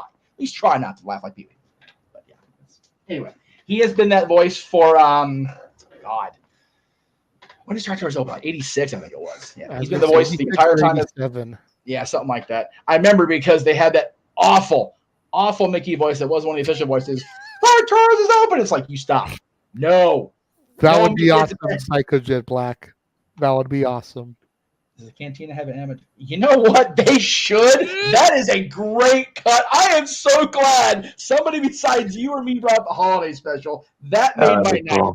That made my night. That really did. I still have yet to watch the holiday special. It is on YouTube. I've heard how bad it is. It is on YouTube. There's no excuse. I will say, since you don't subscribe to Straight Edge, feel free to get liquored the hell up before you watch it. It'll be better, I think. Have you watched the full Ahsoka trailer yet? Yeah. I did. It was good. It was good. Right. Like I said, I am. If you guys would like for us to go back to talk wrestling, super chat. Simple as that. Yeah. Like I said, Jeff show. Care. Like, seriously, I'm so excited for Ahsoka. Like, it's basically Star Wars Rebels Season 5. But it's going to be so freaking awesome because Rebels was my thing. Can we possibly work today? I never saw Rebels. I never watched Rebels of the Clone Wars. Bad JJ. JJ. No. Not enough time for JJ. Yeah, exactly. I have watched every single movie. Multiple times. Have you sat through the Ewok movies, Josh? Yeah. If not, then don't come at me, bro. Okay, JJ, I will make you a deal. I will watch the holiday special and the Ewok movies. You go back and watch Rebels. How many seasons is there of it? I don't know if that's fair. 4. But that's not a fair thing. I'm asking you to watch like 5.5 hours of content. You're watching me to ask like 3 days worth of shows. There is a list of specific episodes to watch to prepare for Ahsoka. I will send you that list. I never watched any of the cartoons either, Star Wars, so. Gee, you're on my crap list too. Bad. Okay. I'm not sure what channel he used to super chat, but I'll take it. And wherever it is, I'll make sure I get the money from wherever channel it came from. Because it wasn't mine because I banned him, or whatever channel I banned him from. Thank you for the $2. He wants Mickey James, Nick Aldis, in WWE. Well, Nick's apparently going back, so cool for him. Honestly, so do yes, we please. all. Yeah, we all do. We really do. Yeah. I want Mickey versus Charlotte. Just give it to me. When was Nick Aldis in WWE? He wasn't officially. They were talking right after he left the NWA. And then actually when I saw him at WrestleMania earlier this year, before he wouldn't tell me why he banned me and then walked away because he's a coward. There was talks he was going to be in WWE, and then all of a sudden there he was in Impact again, and now he's apparently gone again. So, by the way, I will tell you that Wyatt's super chat didn't come on my channel either, so it had to go through either Aaron or Greg.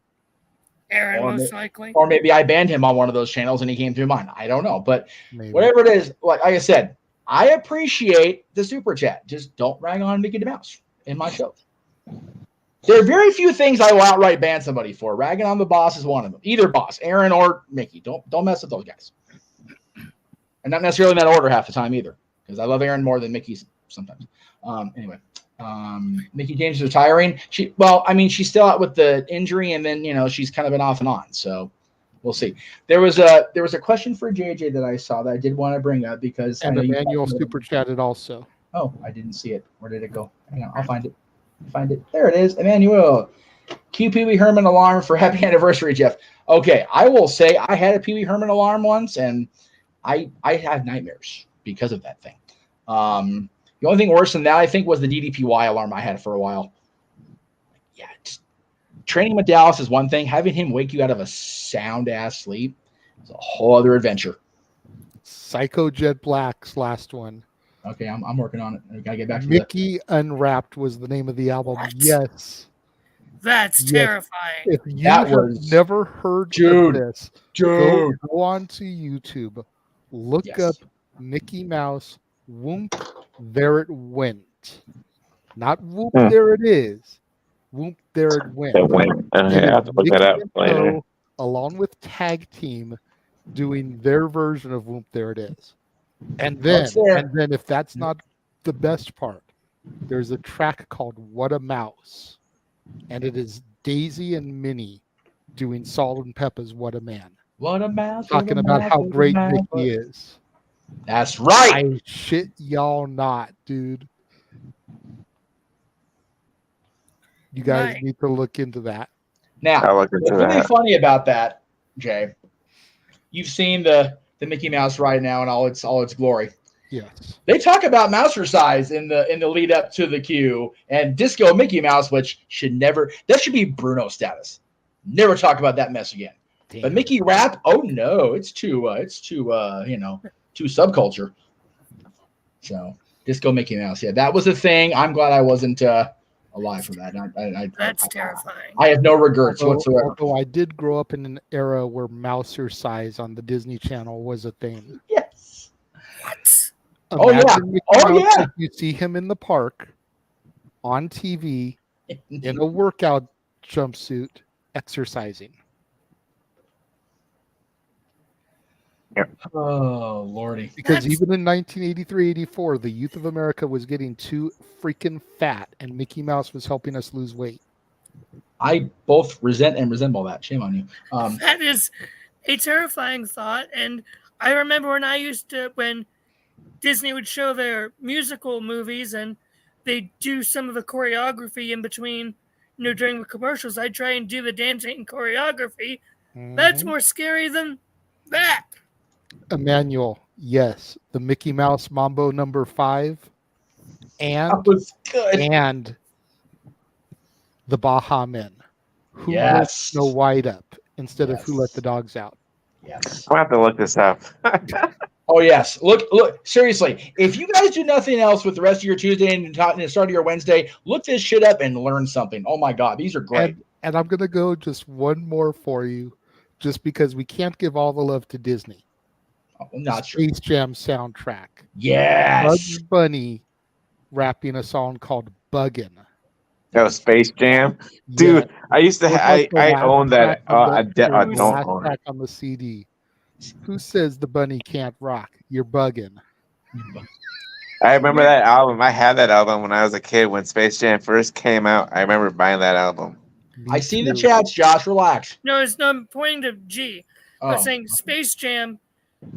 So that movie, my next oldest cousin, he actually had the little action figures and the ship from that movie. Oh, the monsters. I still know where they are. All right, so there's actually quite. I'm actually starring these. We're going along here because I don't want to miss these. I'm seeing that. Yeah. Okay. Yeah. The Space Jam soundtrack, G, was always fire to me. I always tell the story when me and Statboy would go on the college radio station, we would start every show with "Hit 'Em High." Oh my God! Oh yeah! We have now taken over your radio. Yeah. Perfect way to just come onto a radio show. Yep. And the fact that the song slapped too, just right. All right. We went from Disney to Warner Brothers. That's okay. That's all right.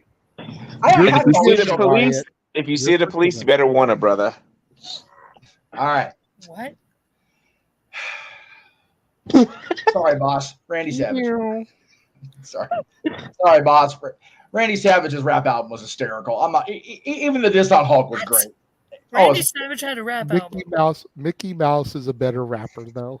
He is. I know. But yeah. Yes, Randy Savage had a rap album. Called Yes, Josh. There was a rap album from Macho Man, and were you old enough, you would know that because I interviewed Randy and Bryan Adams on the original Extreme Mayhem. Yeah.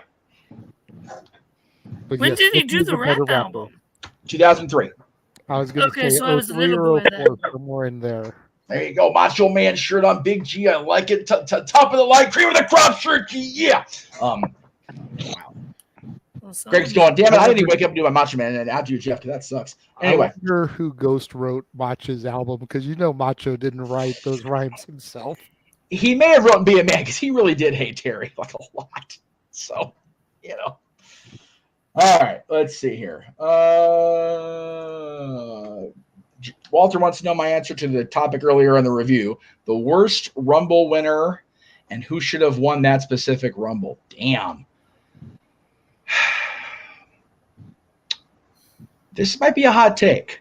And I think Jay might agree, but maybe not. For me, it's the decision to have Batista win, not John Cena. And I say that, hang on, let me, before you get all. Go ahead. Hang on. No, I'm talking to Mansfield down there in his face. Think about long term. The programs leading to WrestleMania were both good. The matches WrestleMania, not so much. JJ can attest to that being there live. The programs coming out of WrestleMania, John, while the crowd turned on him, continued to soar. Batista kind of treaded water. Then he got hurt. And as good as his stuff with Undertaker was, he was never really the same and never was the guy that the company really wanted him to be, which was the guy they could strap the rocket fuel to and go to the moon with. Whereas John was that guy and probably should have won the Rumble and been the definitive last match of the night. My mistake. I thought you meant 2014. I mean, that was pretty piss poor too, to be fair. No. I'm going to go ahead and as much as I shit on Dave, I think him winning that Rumble was the right call. Okay. Because the whole back and forth with him and Triple H, and is he going to challenge JBL or challenge Hunter and be the final nail in the coffin of Evolution? True. That was some great storytelling. Okay. I think they should have. I don't know. I don't think Vince blowing his quads was necessary, but That's awful. Worst Rumble winner in my opinion, I'm gonna go with, and forgive me for the year because I know it was during my time away, but the year that Roman had to defend the title and Triple H won it. 2016. Yeah. I think that was rough. hot garbage. Triple Yeah. H at that point did not need to be winning the Rumble and becoming champion. Okay. I don't know who I would have put in its place. Maybe AJ Styles. What better way to make a fucking debut? Excuse me. Right. We've already done way more than 5 of them at this point. Whatever. Yeah. What better way to make a debut? You enter number 3 surprise entrant, Mr. TNA, and you walk out of your debut match as the WWE champion. Yep. That's how I would have done that. Yeah. I'm going to agree with this one too. Sheamus in 2012. And I say that because think about, if anybody can if you guys here in the room without looking it up, what was the big moment of Sheamus's world title reign after he squashed Bryan? I can't think of anything. Thank you. Exactly. Whereas if the runner-up, Jericho, had won, we wouldn't have got a cool program with him and Punk. Yes. Or maybe would have anyway. But we probably still would have got it, and we would have got a Rumble win to support it too. I do remember him having a match with Big Show at one point with his World Title run. That's all I remember. Which was the end of the World Title run. I agree with King Mike 1 there. I still feel, and I know it's a hot take, but I still feel like Kane should have won that 01 Rumble. I know it's a hot take. I know we needed to get Austin back to the title, but I mean, as many people as Kane eliminated in that match, he kind of deserved it at that point. No, I agree with that. And Austin was Austin. He could have had a match against Kane on Raw the next night for the title shot. Or No Way Out, or something. Or No Way Out, something. But Kane still would have been in the history books as having won that Rumble. So, and I disagree with the person who put Ronda. I know a lot of people hate on Ronda right now, but Ronda winning that Rumble was the right decision. At that point, yeah. So for me, let me go ahead and get rid of that. I think both times the record was broken. So Kane in 01 is definitely a talkable should have been. Roman breaking that record but not winning that Rumble was also a crime. Because that was 2014 that he did that. 2015 was when he won the Rumble and everybody turned on him. Yeah. But if he had that dominant a show and then didn't win, it was like, why did we even? Why? Why then? Yeah. Why was it a thing? And why are we having to deal with Batista now? Roman was already on fire at that point. They weren't even officially broken up yet. So, anyway, yes, Josh, you please answer this since we're not on a review earlier. I have two. One, 2011. Alberto. Because Del Crapo should not have won. I'm not sorry. Who should have won that? Cena, probably. 2011. That was not a good stacked Rumble at all. Well, I mean, Cena still got his match with Miz at the end of that show, and Edge defended against Del Rio in the opening match, and that was Edge's last match for a while. So who do you put in that spot? Because Cena was already in a title match as it was. Yeah, and he was in the main event, and he didn't even have to win the Rumble. Yeah. So who do you? I know Del Rio just no. Well, no. Hang on. I am fine with you disagreeing with Del Rio. I agree with you on the disagreement about Del Rio. But part of the question was, who would you put in that spot instead? To face Edge or to win the Rumble? To win the Rumble. Well, both at that point it'd be both at that point because Cena got the main event match against Miz anyway, so he didn't need the Rumble. I mean, do you need it? No, but okay. I just would have gone with Cena. Wait, hang on. I see what he's saying, Jeff, because I do too. If he was in the main event anyways, then if he won the Rumble, he still gets the main event spot at Mania. Yeah. So instead of having instead of having a double spot burn because John was going to be in that last match, we need somebody to face the other champion. Who do you have win the Rumble to face Edge besides Alberto Del Rio? That's the question I'm trying to ask. At that point, I probably would have gone with who was on SmackDown at that time. Well, didn't have to be SmackDown. They can cross brands too, remember? Punk, that's a good idea. That would have been an interesting idea. It wouldn't be him and Randy, I thought, at that point. Yeah, I was McIntyre maybe, but McIntyre wasn't ready yet. True. Yeah, Drew was 2 years in. He was still a baby. Yeah, I don't know. I mean, for goodness sakes, the year before, he was originally penciled in to face the Streak before HBK. Isn't that scary? Think about that. Oh my god! Right? Yeah. Drew just being another victim of the Streak in 2010. That would have been the end of him for sure. And then they just did that match on SmackDown a couple weeks before. Which, whatever. I mean, now my second Rumble choice for wrong winner, 2017. Randy did not need that win. You had Lesnar in there. You had Goldberg in there. You had Taker in there. Everyone wanted Taker to win that Rumble that year. The 10th anniversary of his winning the first time, yeah. And then, I remember watching Adam Blampier's video on that Rumble and saying, Randy Orton winning, that's a funny way to spell The Undertaker. Yeah. Put up Walter's last comment. Yes. 100%. I agree with that. I'll agree with that. Considering Christian eventually got the championship as a trophy because Edge had to retire anyways. Right. Just to lose it to Orton 3 days later. I feel sad for cheering for that now. Watching that match. Because I did. I like this comment, and I don't disagree with it because, yes, it was Shawn's first Rumble win, and I love Shawn Michaels. But that Rumble match sucked. And the match with Diesel, didn't live up to what it could have been. Their match a year and a half later in your house before Kevin left was so much better. Yeah, and we were talking about that the other night when you were here. He didn't even put the title on Shawn. No. He went from 1 to 30, the first person to go coast to coast, and you jobbed him out at Mania. Yeah. And first person to win from coast to coast, we can't even acknowledge anymore.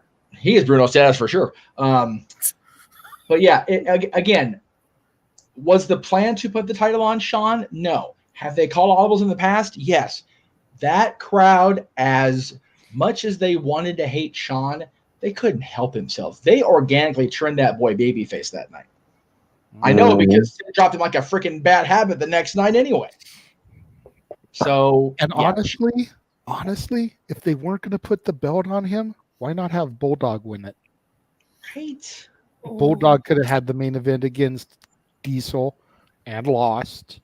Because that would have been a great further path to him having that heel turn he did in the summer anyway. Because he would have been frustrated about losing. And then, remember, because he turned on Diesel in a tag match. You were watching, so you don't. Sorry, I'm going way out of your zone there. It's okay. I don't even think he was alive at the point. So that's fair too. So nope. Yeah, there was a thing where teach us, Professor. Yeah, thank you. Luger and Davey were the Allied Powers at that WrestleMania against the Blue Brothers. And over the course of the summer, Lex was, working for free pretty much, or however you want to call it. And there was a hint that he was going to do the same thing Davey did, which was turn on Diesel during a tag match against Men on a Mission. Lex ended up helping Kevin Diesel at the end of that match at SummerSlam, but Davey had turned, and that's when he started evolving from he came out of the dreads, kind of had like that long wavy hair, and then he buzzed his hair and became the Bulldog we all saw at the end of his career. But yeah, I would have liked to seen him be the championship challenger at WrestleMania and have that slow burn, have that Eddie Ray thing where you build. It's like, okay, it's a respect thing, and it's like, you know what? I'm sick of losing to this guy. Brink! Yeah. that would have been great, because then Lex leaving wouldn't have been near as disastrous. And again, pull a thread, butterfly effect. Mm-hmm. As we talk about all the time, Jay. All right, we're getting down to almost 2 hours. I wasn't expecting to do this shit. You got a bunch of comments starred. I know. I'm going back here. I'm gonna go look here. All right. I work for Disney. Have I seen High School? No, okay. Okay. I gotta be real careful. Okay. And once you go, I have something I want to say about this, so please go ahead. I am a fan of most musicals. I am. Josh, I'm one of those rare guys that likes musicals. I even like Zach and Ashley and the people in these movies. I'm just not a fan of the franchise. I couldn't get into it. Not my musical cup of tea. Or in this case, glass of whiskey, which soon. Anyway, what were you going to say about it, Jay? As I have Josh down here giving a stern grapefruit face. We need to wait. Hang on, because we've been talking about this. Hold that face, Josh, for just 1 second. Hang on. That way we can meme that later. Don't move.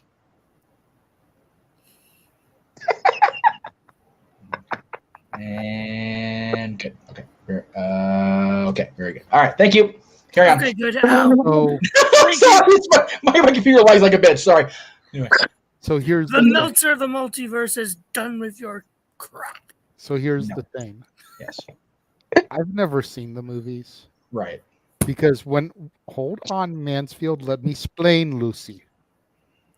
Back when I worked for Staff Pro, we had to do High School Musical live, where they basically took the best of the first movie and the best of the second movie, and they squished it into an hour and a half presentation. Oh yeah, that's rough. Rough. No, that was rough. And my daughter's mom worked that for a week and a half, multiple shows on the weekends.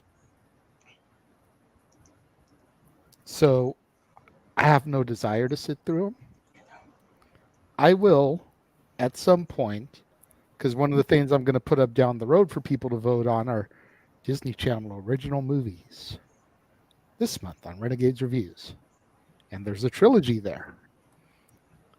But I lost all respect for the franchise and for the fans of the franchise when me and my daughter's mom were in DCA one year and somebody came up to her as she's wearing a Bayside Tigers t-shirt. Oh, I remember this. Oh boy. And asked if that was a High School Musical shirt. If ever I thought JD was going to murder somebody at Disney, it was that day. I'll tell you what. And if, Josh, you don't know what the Bayside Tigers are, then you have no room to talk to me about High School Musical. So do you? Do you know what it is? No. Like on time, I thought. So if you want me to watch the High School Musical, no, bring it back in. Bring it back in. Because if he wants me to watch the High School Musical franchise, he needs to go watch Saved by the Bell. The good one. Yes. That's a Saved by bullshit. the Bell, yes. For goodness sakes, my sister loved that show. I used to watch for reruns with her when I was in high school. You should know what the Bayside Tigers are. That's their school and their mascot. Okay, yeah. Okay. So the fact that a High School Musical fan thought my girlfriend was wearing a High School Musical shirt because the tiger, the wildcat, even though it clearly said Bayside Tigers. So clearly this High School Musical fan is uneducated and doesn't know how to read. They need to go back to Sesame Street and reading Rainbow. Or go back to high school. I lost all respect for the fans at that point. All right, so. But like Jeff, I like Zac Efron. I do. I like Vanessa Hudgens. I like Ashley Tisdale. Yeah. I like them in other stuff. Just don't force me to sit down and watch that franchise. Josh, I'll make you happy. I have watched the High School Musical movies there. Thank you. But JJ, just so you know. Damn, Psychojet Black said Screech can cut a better promo than Ronda Rousey. He's not wrong, to be fair. True. Rest in peace, Screech. Doesn't get a better promo now than Ronda can cut. Oh, damn. Yeah, I actually did a Dustin Diamond tribute video on my channel when he passed away. You did. And I was very happy. JJ, yes. Just so you know, now that you've said this, you just made our Disney karaoke night far worse for you.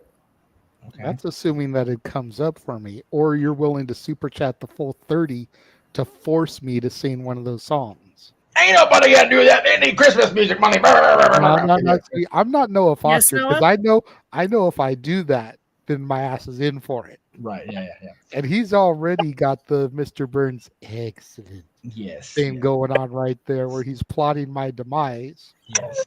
So to answer the last question I starred, Goofy is actually a dog. Yes. His original name was Dippy Dog. Yes. DIPPYDAWG, because they decided to, make it cool like that, before he became the more popularly known name of Goofy. Yes. I had a question for you. We were walking by the Pacific Wharf yesterday. They're still doing construction on San Fran, Tokyo over there. The people in my party remembered Goofy and Max fishing off the wharf. Do you remember that? I never saw that. I never saw that either. Okay. No, it wasn't just me. All right. I mean, I wouldn't be surprised. I mean, yeah, that's fair. But I never saw it. Right. No Joey Perez. From Justin to Kelly was almost Grease 3. And if you don't know what that is, Google it. Yes. And when you do, you come back here and we will apologize to you for making you go Google that because if your channel accepts super chats, I will super sticker you $2 because you subjected yourself. It's rough. You know what? Wyatt just got himself a forgiveness for me because I love me some Boy Meets World, so that's okay. Yeah, I did too. I'm okay with that. I was so sad when they canceled Girl Meets World. You know what? Thank you, Walter. We're getting so far in the damn weeds on this. Thank you, Walter. Yeah. I went the college years too. College years was good. New Good class. Morning, Miss Bliss. Yeah. The original Saved by the Bell once they moved to California. College years, Hawaiian Vacation, and the wedding in Las Vegas. Yeah. That's all you need. The new class had its moments. Yes. But those things, that's all you need. The new class was only really good when the old schoolers popped in for a cameo, honest to God. I will say this. If you still have that picture that I saw for the first time we were doing a show the other day of somebody from Miss Bliss with somebody from the last year of Saved by the Bell, please throw that picture up because I'm going to blow everybody's mind showing that again. If you still have, you don't have it right handy, that's fine. Oh, I know what you're talking about. Okay, good. That picture here, we're going to use it. That picture mind fucked me, and y'all will see why if you know what I'm talking about when we get it up there. To answer this question, we're going to throw it back to our first game show night we ever did. Read the question because I'm away from the screen, so I can't see it. It says, Yo, JM, tell me why Goldberg would face Ryback. How delusional is Ryback? Ryback is so delusional. How delusional is he? Ryback is so delusional. He actually thinks Skip Sheffield was a good gimmick, too. Anyway. Out of line, but not wrong. That's right. But we have a Skippy Flyback shirt over at JeffMeachNetwork.com Teespring you should buy because it's funnier and shit, and it'll get my dad money. So that's good. Because he called it Skippy Flyback, and that just stuck in my head.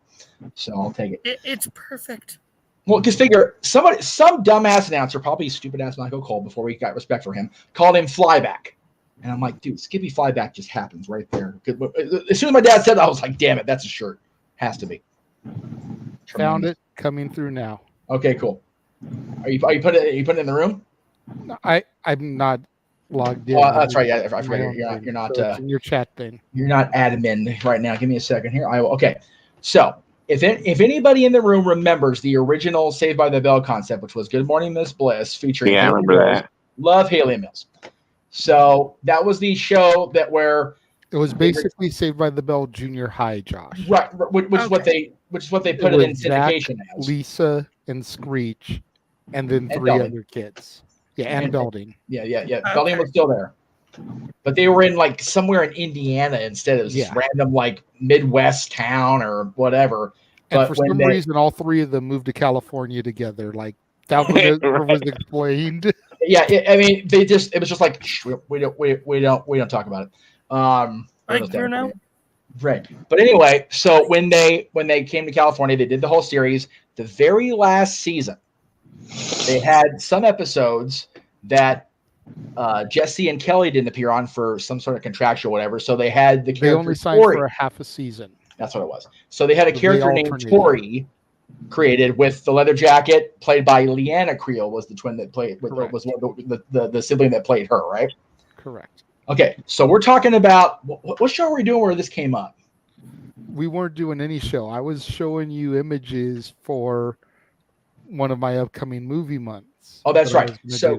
So JJ is going to do a thing coming up. It's basically like live action Disney movies, and stuff. And of course, Haley Mills, if you're a Disney fan, did The Parent Trap. We all know that. It was before Lindsay Lohan got The Parent Trap. It was Haley Mills. I didn't know there were two sequels to that. Here's where the mind fuck for the Saved by the Bell fans comes in. This is the graphic for Parent Trap 3. What? Haley Mills. The girl in black is the girl that played Tori on Saved by the Bell. Yeah, right, yeah, she looks familiar. Is the one right next to her. That's Miss Bliss. And Haley Mills is in the age range she was when she was playing Miss Bliss. And I looked at his computer and I went, okay, that is the mindfuck of mindfucks. I'm going to bed. I'm done. I can't. So yeah, before anybody moved to Bayside, Miss Bliss and Tori.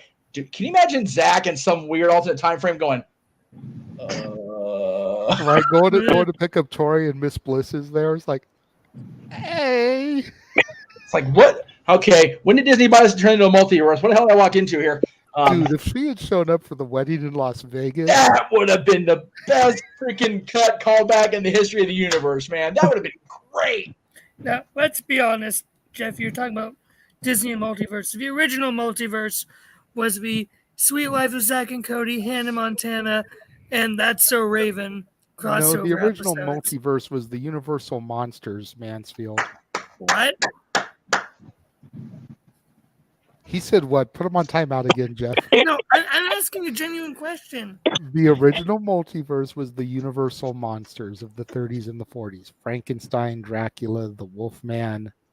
Okay, yes. Because there were a bunch of movies in the mid to late 40s where they meshed up. And you had Frankenstein meets the Wolfman. House of Frankenstein that had Frankenstein, Dracula, the Wolfman in there. You had House of Dracula, same thing. Abbott and Costello meets Frankenstein, same thing.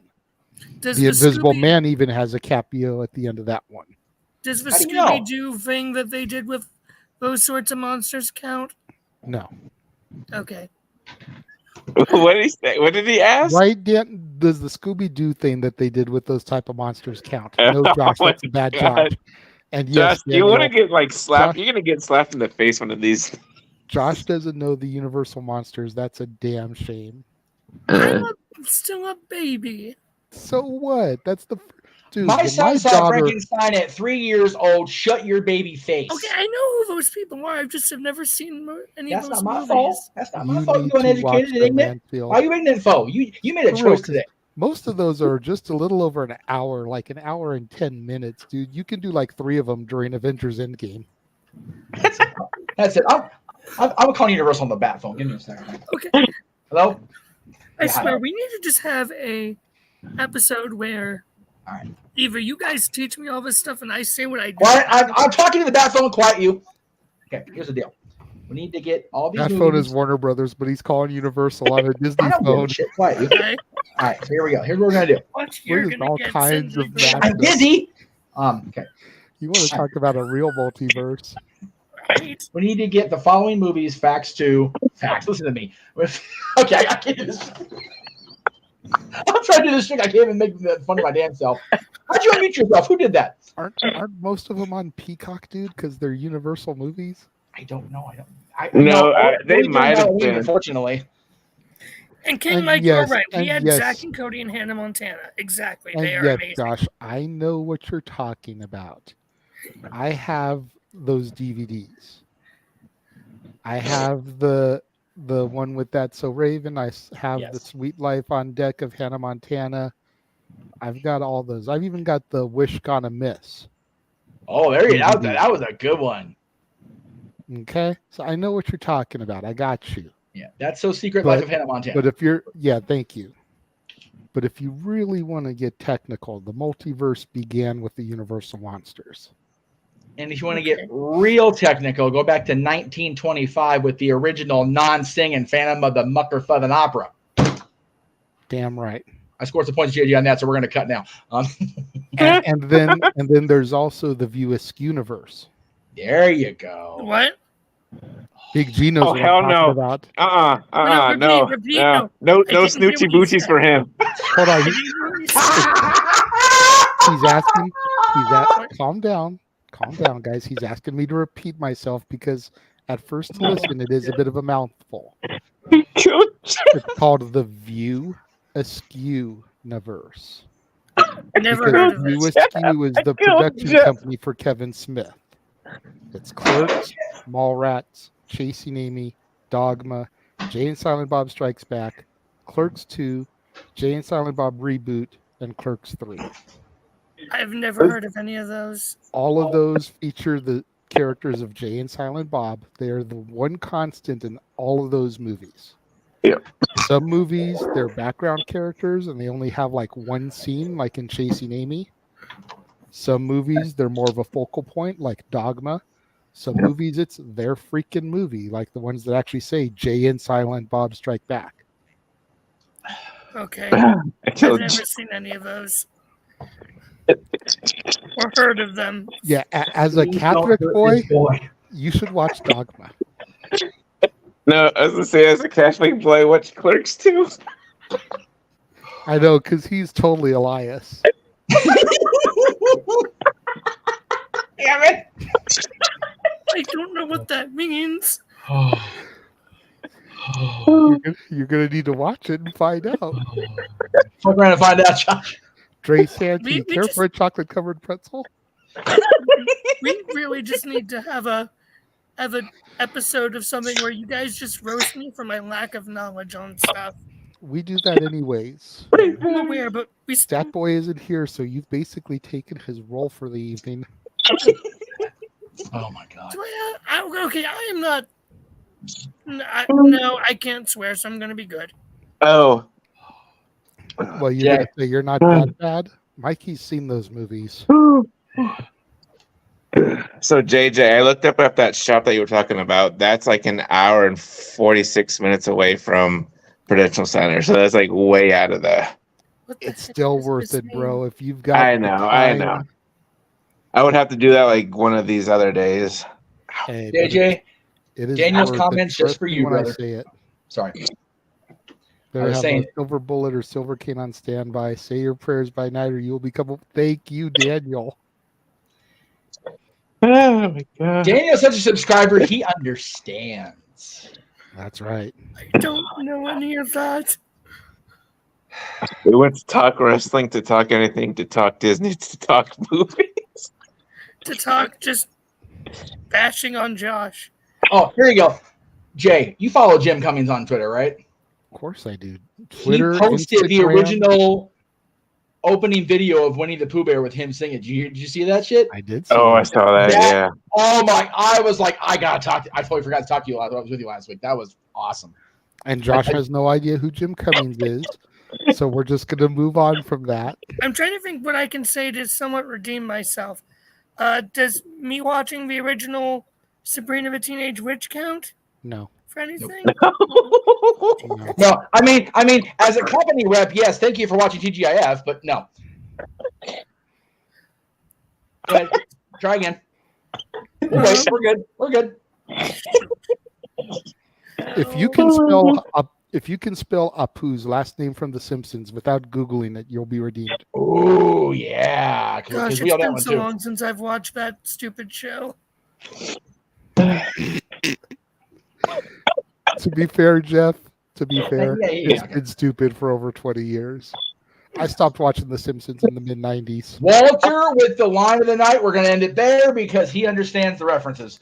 Okay, so with that being said, Walter, thank you. Oh my god, I remember that show. Joey Perez with the hot take, and he's not wrong there. Hans Gruber died and became the Metatron. Hell yeah. And it wasn't even a Christmas movie. That's the saddest part of all. Anyway. What does that even mean? And then he became Severus Snape. That's right. There you go. And I've not even seen all those movies, and I know that reference. Okay, wait. Okay, here we go. Here's where we decided the show's going to end or Josh is going to get torpedoed. Do you know the character named Severus Snape?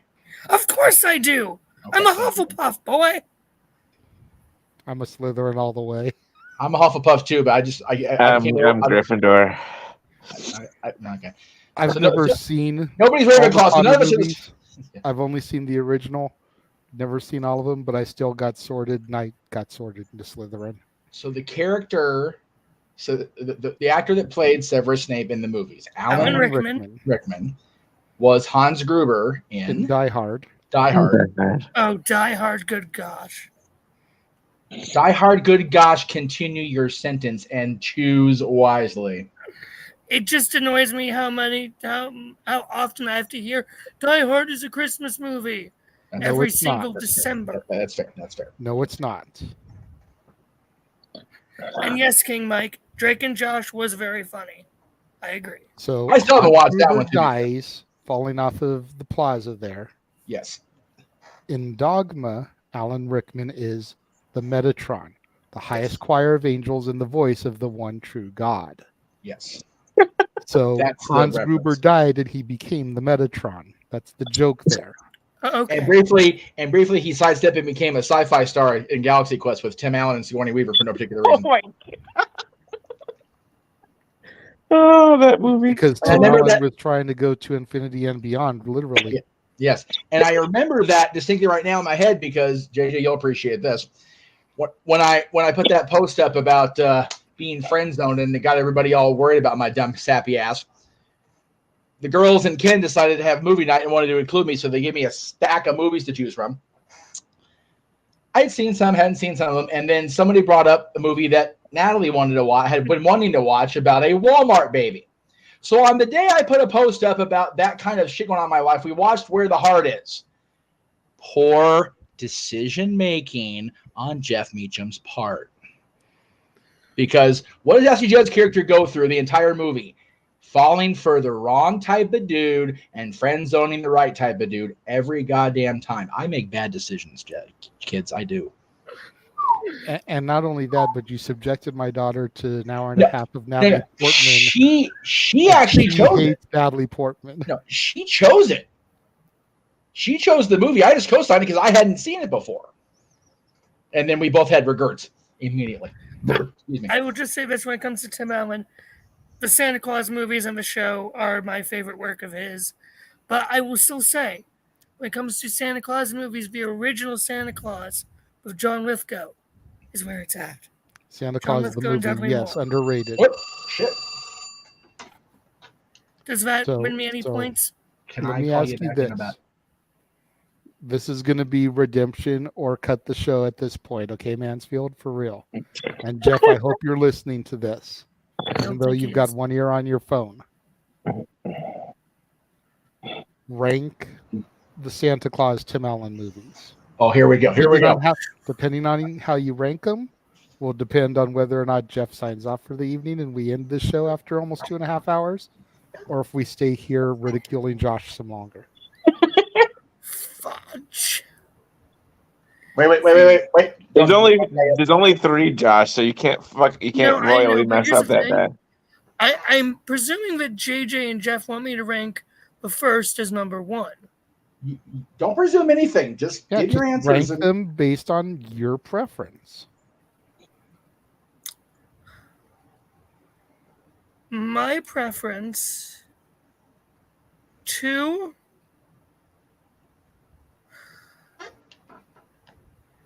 Crap, you guys are going to hate me for this, and I know you will, and I'm so sorry. It's going to be 2, 3, 1. Okay. All right, so we had a wonderful show. Jeff, can I get your meme real quick? Yep. Red 5, stand by. Just brought the whole. All right. I grew up with the other 2 first. Sorry. Okay. Hold on. Honestly, if you had said number 1 or number 3 first, you would not be getting the meme. Oh, sorry. In me and Jeff's eyes, number 2 is the worst of the trilogy. See, the only reason I didn't. You gave your thoughts. You waited. Let JJ explain. You can see, even King Mike in the chat is like, dude, for real? The only reason I said 2 first is because everyone always hates on 3 so much. See, I personally like 3 better than 1. I go 3, 1, 2 a lot of the times. 3, 1, 2 is such hot garbage because of the love story. And I get it's the Mrs. Claus. He has to find his wife. Right. But there's so much of the movie that drags. And Charlie is just a grade A prick for 90% of it. Right. You just want to reach through the TV and bitch slap him. Yes. Until he has that breakdown to Scott about how his dad is the greatest thing of all time and he can't tell anybody, and you realize the burden he's been carrying. It's like, okay, now it makes sense why you're being such a dick. Yep. But that movie is so slow moving. You could have said 1, 3, 2, 3, 1, 2.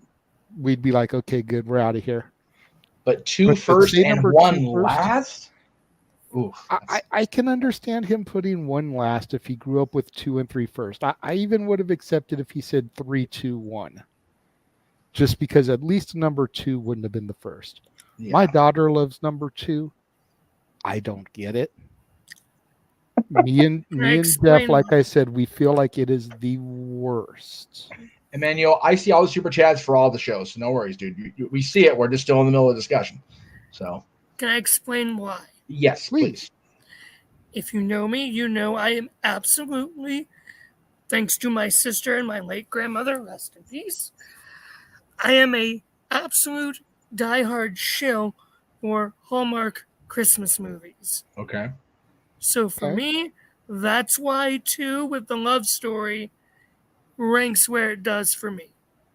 Right. And I can get that. I like some Hallmark Christmas movies too. I mean, dude, you put on just about any Christmas movie, you have my attention. Right.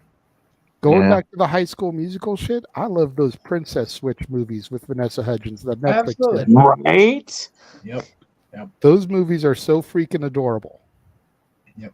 I still haven't seen the third one in its entirety, but the first 2 are good. Yeah. And the first one I've watched multiple times. Right. There's another one with her. I sat down to watch it the first time, and less than 5 minutes in, they're freaking quoting John Lennon of the Beatles. I'm like, okay, I'm hooked. Right. So because they use the quote, "Life is what happens to you while you're busy making other plans," which is so good. Oh. That's one of my all-time favorite quotes. Period. It doesn't even matter that a Beatle said it. Right. That quote could come back being attributed to, and excuse the bad reference here, but that quote could have been attributed to Adolf Hitler. And it's such a great quote, though. Yeah. You're like, man, okay, he may have done some effed up stuff, but he was on point with that quote. The German was the one that laughed. Anyway, shit. You're wrong for that, G. Anyway, we went black. No, I'm doing that on purpose because I want to put Emmanuel's super blackout. chat up and highlight it, so that way we can use it. Because a top 10 for 4 of us, we're going to be hit for us. So, Emmanuel, Okay, look. There's 4 of us. Let's do a top 8, and each of us just give 2. Okay, that's fair. If that's suitable to Emmanuel, because I don't want to keep Jeff on here another 2 hours. Well, no, I don't. But I was going to say we can bring out a different show. If you want to do it tonight, we can do it tonight. All right. So for me, as far as Pyro, I wish I could enter in.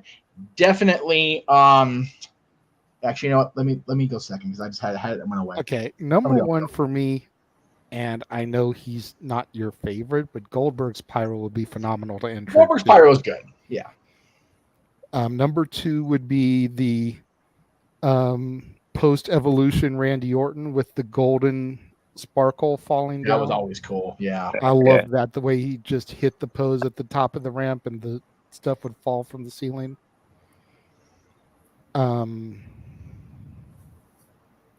I just had another one too, and I'm blanking now. I got mine. Oh, Batista's. Again, I hate the fucker. But the whole machine gun pyro thing was so cool. For me, go for it. Edge. Edge is a good one. Edge is number 1. As much as I, in my heart of hearts, want to say Taker, I am going to say HBK. Just because middle school me, like middle school, early high school, his theme song was like my favorite song, and I would always put that as my theme song to all my created wrestlers I would make of myself. Mm-hmm. And I just loved his pyro and everything, so yeah. Considering the era that it came out with, I do enjoy HBK's. I always look at it now and it's like, it's so simple. Yeah. But then you've got to consider the time he was using it too, and it wasn't as flashy of a product. So it fit. It was spectacular for the time. Yeah. It's true. Kane is another one, I think, for my list. Yeah, Kane especially once he was already in the ring and he'd do the whole. Yeah. Yep. What was funny is it became a tell after a while. Yeah. Because if he did it before the match, he wasn't going to win. But if he didn't do the pyro, he would win. And then he'd do it afterwards to celebrate. Yep. Damn. Walter says Josh deserves the Gilbert Sparklers. Damn. Walter, I thought we were cool, buddy. Damn, he got Gilbert's sparkler status. He knows he's having a bad Santa night. Claus 2 at the top. Yeah, I'm sorry. I'm a okay. All right, Star Wars boy, you have done this yourself. Okay, and do you want me to rank those? I will. No, I'm just saying. Oh God, no. When you rank Santa Claus 2 worst, you have done this night to yourself, brother. Okay, Josh. Yes, I want you to rank them. No, I don't want you to rank them here. No. Go on to Jeff's channel. Yes. Or onto my channel, the archives. Yeah. Because the very first episode of the Dad's relaunch, we ranked the saga. Yes. Rank it in the comments there so we can see it pop up, go back. You're you giving go. it some views. And then, and only then, if you pick wrong, we will chastise you at that point. That's right. Okay. We'll do it on open mic night. That's Sounds right. good. Saturday. I use it better than Tony. Anyway. Literally, one of these open mic nights is just going to turn into roasting Josh for the stupid stuff he says for every topic. Pretty much. I mean, we do have a New Year's Eve highlight show coming up too, so there's that. Top 2 pyro entries you could enter. Wish you could enter. Brock Lesnar. Like when he comes out, and then when he jumped on the ring and the pyro would come out from the ring posts. I wish he still did that. That shit was awesome. I want to say Cody Rhodes just because, but Cody's is pretty good. I'm trying to think. Did Jericho have pyro when he did break the walls down? Yeah. Yeah, it's a big real quick in there, and then yeah. Because like it was all black, and you would just see him do his pose, and you would hear the break the walls down. Right. I miss that theme song so bad. Yeah. But I listened to it. I have it on my playlist. But Judas is so good, and I think we've all been to AEW where we've had Judas live now. Yes, Josh? Oh no, Josh, you haven't yet, right? I've not gone to an AEW show, and I don't think I plan on it. That's okay. JJ finally got it, and I got it the second time I went because in June he cut us off, the damn heel that he is. And Big G will be going to his 8th AEW show this coming Saturday. Look at you, fancy pants. You'll have to. All right, so I'm going to take it. You'll have to pop in during open mic night and give us your post-collision thoughts. I will. I'm going to take a cop out from one of them because it is technically fire. It is pyro. The Brood. Yes. And that's not because I'm one of Dave Heath's friends, because I love some Gangrel, but just that whole beat, the whole coming up, that was just awesome. The other one, since everybody else said a bunch of ones I would have gone with, I do like Goldberg's Pyro, God help me, but Dudley Boys. Oh, yeah. And honestly, if we're going to go Pyro I wish I could come out to, I wish I could start Raw. After all the Pyro goes off, be the first person out the curtain. Why not? There you go. So hope we gave you a good answer there, man. We did. We gave you more than 10 anyway. We didn't mean to. And so thank you for the super chat. I appreciate it. Always appreciate super chats on both channels, Emmanuel, and you always do. So we thank you, brother. Thank you. All right. It's after 2.5. So yeah, we're gonna call it the night, kids. But thank you all for being here for the last 2.5, especially Jay for most of it, and the bottom tier for being here for a good chunk of it. Even Josh, who sat on timeout because he has a potty mouth. And poor decisions in liking. Poor decision making in life in general, but it's okay. We love you anyway. We don't judge you for your life choices, just for your dumb movie choices. Anyway, I feel like I don't even need to go back and watch NXT because it was spoiled in the opening moments of the show. So yeah, and honestly, I'm not surprised it went down that way. Because, like I said, and then I say that, think about if Balor beats Rollins. Please. Then everybody in Judgment Days got a cool little toy to bring to the ring, and then there's that tension with Priest over here with the briefcase and Balor over here with the championship, just kind of looking over each other like, yeah, I see you, and Rhea and Dom in the middle going, we're just in love and we have our belts and we're cute. They're so adorable, though. So you got her dirty Dom and she got mommy. Here's my problem, cute. though. Here's your problem. I think and then we can end this. Yes. I feel like they've painted themselves in a corner where Finn has to win. Yes. But it does nothing for the title that they just created because they needed to establish a dominant first champion. But the only way they do that, in my opinion, is if Priest cashes in during the match. Oh my God. Which is fine. I'm fine with that, honestly. Screw Finn over. Yep. And then you've got Priest as the new champion. That's how you get your out, Josh, because there's been that tension, and it looks like everything's good again. That's how you build story, by having it explode underneath them anyway. That's good shit, Jay. Good job. I will. This caveat. I mean, shit, look what they've done with the women's tag titles. 3 champs in this 3 weeks. Mm-hmm. Okay, but the Karens are awesome. So, but back to. But why couldn't they just beat Ronda and Shayna right off the gate? What? Exactly. I didn't even hear it. So I said, if they were talking awesome, why couldn't they have just had the Karens beat Ronda and Shayna in the first place? Why did we have to give it back to Liv and Raquel just to get it to the Karens? Made no sense. When they did the belts in the 4-way match, they should have just given it to the Karens in the first place. Skipped Ronda and Shayna. Could have had their problems start there to build to the feud. Skip giving it to Raquel and Liv, and just give it to the Karens. 1, fair enough. I see where you're going. 2, Ronda wanted the tag title run with Shayna. 3, WWE logic couldn't be heels versus heels for that, so faces had to be the in-between champions. I get what you're saying. Okay, cool. I do. It just makes no sense from a booking standpoint. 3 champs in 3 weeks. Is this the freaking Attitude Era? Yep. The 24/7 title, the hardcore title. I think the hardcore title had longer title reigns than the women's tag titles. 24/7, bro. 24/7, 365, Highway 42, Starship 99 to the Moon title, sucker. Yeah. So, Anyway. R-Truth coming into the Royal Rumble with a ladder thinking it's the Money in the Bank match. Good Lord, I love Not R-Truth. I miss Not him. But I would be okay with Priest cashing in if Balor wins the match first. No.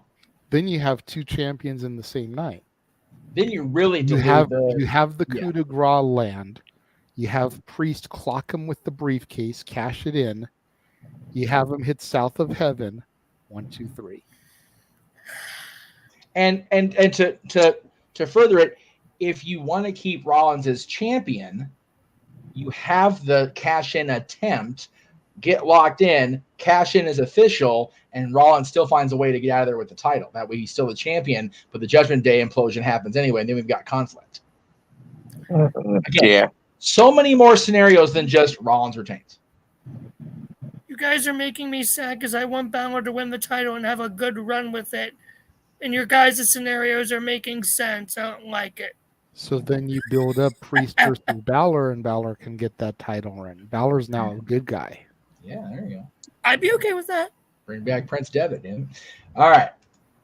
So tomorrow, again, JJ continuing on with his showcase of Disney. Prince and the Frog tomorrow, you said? Yes, Princess and the Right Frog. on. Going down to the Bayou with Tiana and Jim Cummings as Ray the Firefly. Yeah. By the way, I finally had beignets off of French Market property because I found out where one of the locations is. It is Storytellers.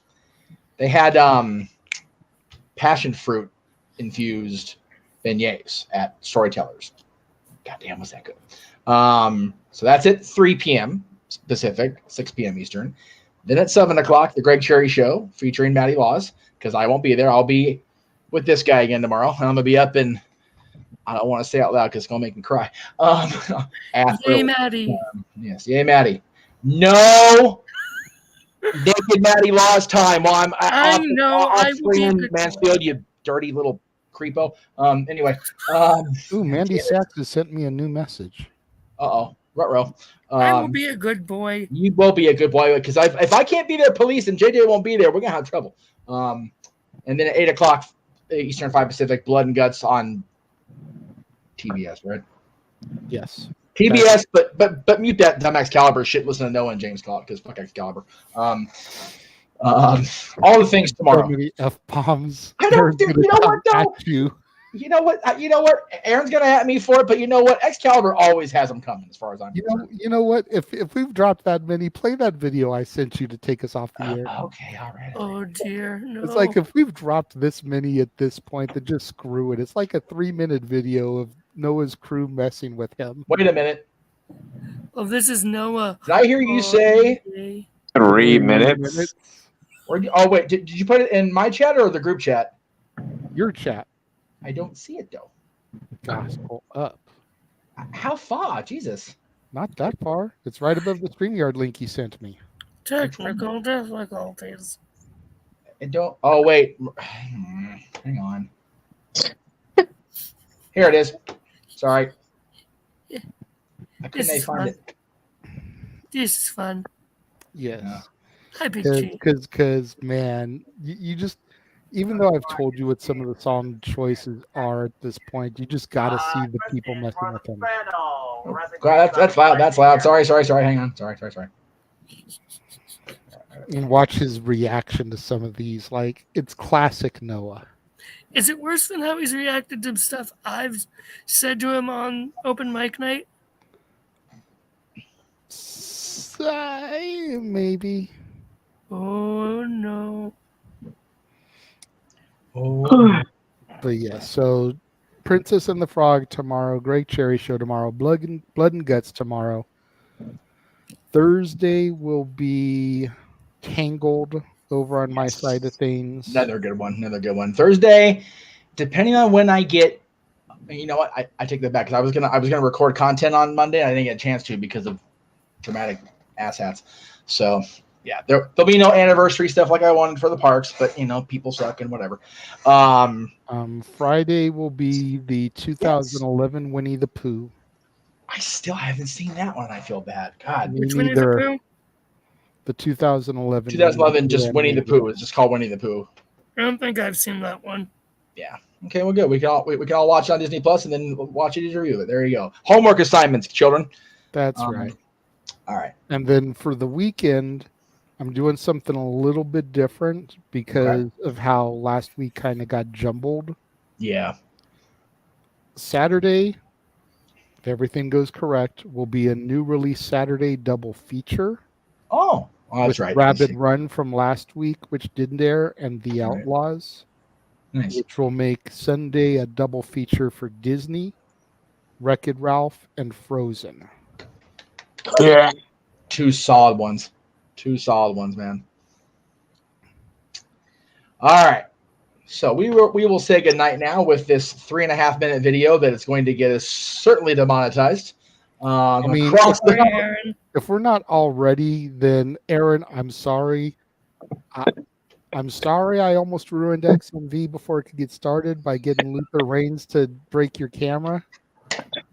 And Lord, I apologize for this right here. And be with the pygmies down there in New Guinea. Amen. Amen. Thank you all for the 16 years. Here's the next 16. If I live past the night, let alone that long. Jesus Christ. All right. Good night, kids. We'll see you tomorrow. Screw Bill down the chat. Before it gets me, looks like there's a question here in the chat. Damn it. Question for the panel. Wrestling theme song would you like to hear me sing? We'll make it happen on the upcoming episode of Open Mic Night. Damn it, JJ, you freaking idiot. I would like to hear him sing Rob Conway's Just Look at Me theme song. Fucker. I got a few suggestions. You said wrestling theme songs? I got a few suggestions he could probably sing. Maybe he could sing R-Truth's What's Up, maybe. Oh, that'd be awesome. Freaking mixed boy rapping the hell. Yeah, bro. Oh, Lord. All right. I got another one. Bianca Belair's theme song, too. Oh, hell no! Yes. No. I've never named it, and I damn sure ain't singing that shit. Yes, the fuck you is, bro. We're gonna make you. Fuck that, broke. People are broke, motherfuckers. We gotta make him sing fucking oh, what's a good theme? My mind's not working right now.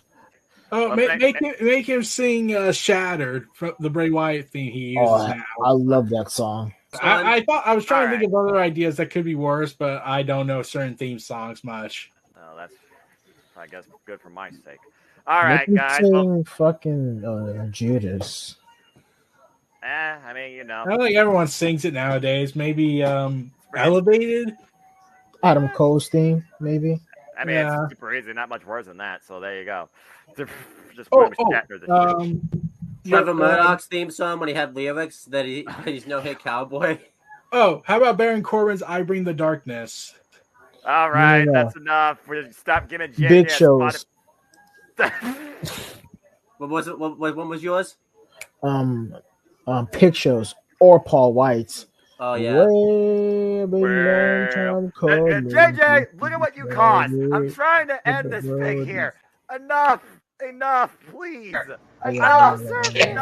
Yes, he did. Why do I deserve this? I don't get paid for this shit. Yeah, I'm trying to think of what else he could like. Teddy Long's theme song. That's my player though. Jonathan Coachman's. Which one? Stop it, Coachman. Don't chill back, break it, everybody. Oh my gosh. There's a reason why that guy was. Jillian Halls. Jillian Hall, yes. Yes. Oh hell no. No. All right, we're done here. We're done here, folks. All right. I'm surrounded by absolute loons. I'm the worst of them all, too. Story of my life, I guess, in this crazy world. Oh, God help me. All right, guys. Again, been a pleasure. If you want to know more about me, you know what to do. You know me. If you don't know this, damn it, JJ, you fucking idiot. For I am just a simple man and a lifelong fan of professional wrestling. Damn it. Oh my god. Love it. I love it. He gave you the James line. You fucking idiot. Oh Lord. All right, kids. That was worth the 3 minutes. That was tremendous. All right, folks. Thank you all very much again. 16 years of talk wrestling. Where's my shotgun? Here, I'll do the whole bottle. Here's to the next 16. There we go. Very good. Have a good night, folks. We'll see you tomorrow for more content across the multiverse of media on the Jeff Meacham Network. Have a good night.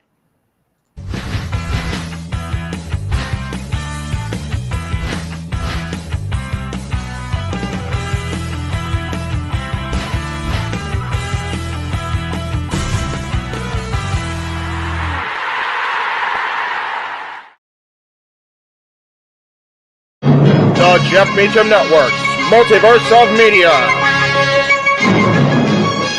For over 15 years, the recognized symbol of excellence and the standard bearer in coverage of sports and entertainment.